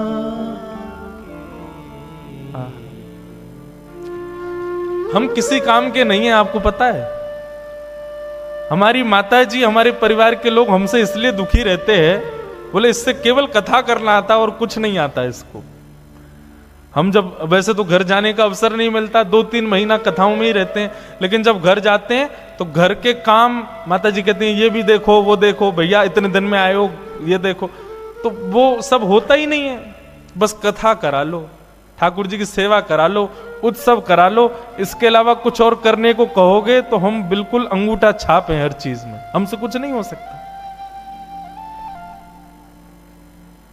और यही स्थिति है बंधुओं। यदि आप संसार के और किसी काम के रह गए तो समझो अभी ठाकुर जी के भय नहीं। माधवी की स्थिति ऐसी हो गई। लगन लगी घन श्याम की जाए, लगन लगी घन श्याम। व्याकुल हो गई माधवी, गोपियों से कहने लगी मैं तुम्हारे हाथ जोड़ूं, पैर पूजूं, मुझे नंद नंदन के पास ले चलो। बंधुओं, यह हमारे ब्रज साहित्य की कथा है। ब्रज की कोई गोपी जब उसको ठाकुर जी का दर्शन करना होता था तो क्या करती थी? यमुना जल भरने जाती और चलते चलते धूप का बहाना लगा के कि धूप में चक्कर आ गए और चक्कर खा के गिर जाती, और फिर उस पर जल डालो, औषधि पिलाओ, किसी से ठीक नहीं होती। तब 2-4 गोपी जाती ठाकुर जी के पास, बोले एक गोपी बेहोश हो गई, चलो। ठाकुर जी आते फिर, और ठाकुर जी आकर के वाक्य कान में आकर के कहते चल रही गोपी जल्दी खड़ी है जा, मैं आ गयो। सोई गोपी चेतना में आ जाती, ठाकुर जी को देख लेती, ठीक हो जाती। ठाकुर जी वैद्य बन गए, वैद्य राज। गोपियों की चिकित्सा करते हुए घूमते हैं। एक बार एक गोपी की मैया बोली, बोले ये लाला बड़ो कान में कहा बोले, सबरी गोपी उठ के खड़ी है जाए। एक बार वो वृद्ध गोपी ने विचार किया, आज मैं बीमार होके देखूं, मैं देखूं कहा बोले कान में। उसकी भावना तो कुछ थी नहीं, ठाकुर जी के प्रति प्रेम तो था नहीं। ऐसी चलती चिड़ती हाय राम गिर गई करके बेहोश हो गई। गोपी बोली अरे बेहोश हो गई है सासू मां, कन्हैया को बुलाओ। ठाकुर जी आए, ठाकुर जी आके देखते ही पहचान गए, बोले भाव नहीं है, जबरदस्ती पहचान करना चाह रही है कि मैं कान में क्या बोलता हूं। ठाकुर जी आए, आकर के पहले नब्ज उठा के देखी, बेहोश थोड़ी थी, चेतना में थी, वो तो सुनना चाह रही थी कान में मंत्र क्या बोलते हैं ये। ठाकुर जी ने पहले नब्ज देखी और फिर वो जो पड़ी थी उसकी बहू से बोली, अरे तेरी सासू तो बहुत बीमार रह गई है, या को तो बड़ो वालो मंत्र देना पड़ेगा। बोले कहा, बोले मंत्र से काम ना चलेगो, या के काजे तो नीम तोड़ के लाओ और नीम को कंडा में जला के नीम को धुआं करो, वहां में लाल मिर्च डालो, वो या की नाक पे लगाओ तब ठीक होएगी। इतने में सास उठ के खड़ी है गई, मैं ठीक है गई लाला, है गई ठीक, तेरे फार्म पूजू बस, अब कचू ना चाहिए। श्याम सुंदर ऐसे गोपियों की चिकित्सा करते हैं। लेकिन आज जब माधवी की स्थिति ऐसी भई, गोपियां गई, बोले लाला एक नई गोपी आई है, अचेत पड़ी है, लाला एक बार दर्शन दे दे। बोले कहा नाम है बाको? माधवी। अरे अपने श्रीदामा की बहू। भगवान बोले वो बहू? बोले हाँ। वो ससुराल ते आई का है? बोले हाँ वही। वाकू तो अपना मुख नहीं दिखाऊंगा। अरे बड़ी इतरा रही, मैं बात से पाम पूछ रहा हूं कि अपना मुख दिखाए दे, मुंह को दिखाया हो नहीं माने, पड़ी रहने दो, मैं ना आऊंगा वाक के पास। वाकू तो मैंने वचन दिया है कि वो तड़पेगी मेरे रूप को देखवे के काजे। ठाकुर जी नहीं गए माधवी से मिलने, क्योंकि ठाकुर जी चाहते थे कि यह विरह वेदना कलयुग में प्रेम लक्षण बन के जन्म लेगा, इसलिए विरह देना पड़ेगा। जब बीज में से एक स्वस्थ वृक्ष को जन्म देना होता है ना, धूप की ताप में रखना पड़ता है। ठाकुर जी यदि किसी को वेदना देते हैं, विरह देते हैं, तो निश्चित है उस पर अति कृपा है, अति प्रसन्न है, उससे कुछ और कामना है। ठाकुर जी सहज में ही किसी को अनुभव दे दें, सहज में ही किसी को कृपा कर दें, तो समझो कि अभी उसकी भक्ति उतनी श्रेष्ठ नहीं हुई। लेकिन किसी को तड़पा में, विरह दे में, तो समझो इससे प्रीति ज्यादा है। व्याकुल माधवी, तभी प्रसंग आया गोवर्धन लीला का। इंद्र के मान को मर्दन करने के लिए भगवान श्री कृष्ण ने जब गोवर्धन पूजा का कार्य रखा, सब ब्रजवासी गए, गोपियां गई। अरे माधवी वैसे तो कन्हैया आवे ना है, लेकिन आज सब ब्रजवासी जा रहे हैं, आज तो को कन्हैया जरूर दिख जाएगो, चल। माधवी भी गोवर्धन गई है, लेकिन बंधुओं उसकी दृष्टि में पता नहीं क्या हो गया, उसको सब दिख रहे हैं लेकिन ठाकुर जी नहीं दिख रहे। गोपियों से कहे कहीं दिखे श्याम सुंदर? बोले वो तो घूम रहे सामने, देखे तो ठाकुर जी ओझल हो जाएं, ठाकुर जी कहीं छुप जाएं, मानो कोई लता पत्र अपने आप आगे आ जाए, बाधाएं अपने आप खड़ी होने लगी और त्यों त्यों व्याकुल होवे माधवी। 56 भोग के बाद जब इंद्र ने अपने मान के प्रभाव से जब मेघ वर्षा की, त्राहिमाम त्राहिमाम करके सब ब्रजवासी दौड़ने लगे, तब नन्हे से बाल कृष्ण ने 7 कोस लंबे चौड़े गिरिराज पर्वत को अपने बाम हस्त की कन्नी उंगली पर धारण कर लिया। सब ब्रजवासी जाकर के गिरिराज पर्वत के नीचे खड़े हो गए। माधवी भी वहीं खड़ी थी। गोपियों से बोली, मैं प्राण हाथ जोड़ूं तुम्हारे, एक बार मुझे दृष्टि गोचर करा दो, एक बार उसका दर्शन करा दो बस। गोपियां जैसे तैसे भीड़ के बीच से लेकर के उस मुख्य स्थान पर गई जहां ठाकुर जी खड़े थे, सबको दर्शन हो रहे थे। लेकिन जैसे ही माधवी पहुंची, माधवी ने जैसे ही उस चट्टान के ऊपर देखा जहां ठाकुर जी खड़े थे, ठाकुर जी का एक क्षण गिरधर स्वरूप दिखा और दिखते ही ओझल हो गया, धुंधला हो गया, मानो आंखों में पानी आ गया हो। खूब मीड़े, खूब जल डाले, लेकिन ठाकुर जी नहीं दिखे। प्राण निकलने को होने लगे माधवी के, लेकिन निकल भी नहीं रहे हैं। सिर पकड़ के बैठी है, प्राण ही निकल जाए, नहीं दिख रहे हैं। तो चरणों में सर झुका दिया, बोले क्षमा कर दो, मैंने अपनी मां के गलत उपदेश का पालन किया, जिससे मुख छुपाना नहीं था उससे छुपाया, मुझसे अपराध हो गया नाथ। ठाकुर जी बोले माधवी, अब तो तुझे मेरा रूप नहीं दिखेगा, अब तो प्रतीक्षा कर। कितने वर्षों की प्रतीक्षा? ठाकुर जी बोले 1 युग की प्रतीक्षा। अब तो तुझे मेरा दर्शन कलयुग में ही होगा, जाओ। अब मेरी विरह वेदना रूपी भक्ति में ही रहो, उपासना करो मेरे रूप की, उपासना करो मेरी, तब जाकर के तुमको दर्शन होगा। माधवी का फिर उसके बाद जीवन केवल नेत्र बंद करके साधना युक्त रहती है, रोती है, विलकती है, लेकिन ठाकुर जी नहीं दिखते उसको। ब्रज की गोपियां भी कभी कभी माधवी के ऊपर तरसती हैं कि बताओ हम कितनी सौभाग्यवंत हैं कि हमको दिख जाते हैं, इसको दिखते ही नहीं है। सब आकर के रूप बताती हैं, आज श्याम सुंदर ने ऐसी पाग पहनी है, ऐसे वस्त्र पहने हैं, ऐसी, उन्हीं का ही चिंतन करके माधवी अपना जीवन यापन करती है। और इसी प्रकार सुन सुन करके ठाकुर जी की रूप माधुरी का अपने जीवन यापन करते हुए अपने प्राणों का परित्याग किया माधवी ने। और वही माधवी की दिव्य चेतना इस आभा मंडल में भ्रमण करती रही। कलयुग प्रारंभ हुआ, और कलयुग में भी जब भक्ति शतक, भक्ति काल जब आया, तब भारत की राजस्थान की भूमि, और उस राजस्थान की भूमि में भी मेड़ता में भी परम गौ भक्त, परम संत भक्त, परम ब्राह्मण निष्ठ राव दूधाजी के छोटे पुत्र के यहां पर भक्तिमती माधवी ही मीरा के रूप में जन्मी है। बोलो भक्तिमती मीरा बाई की जय।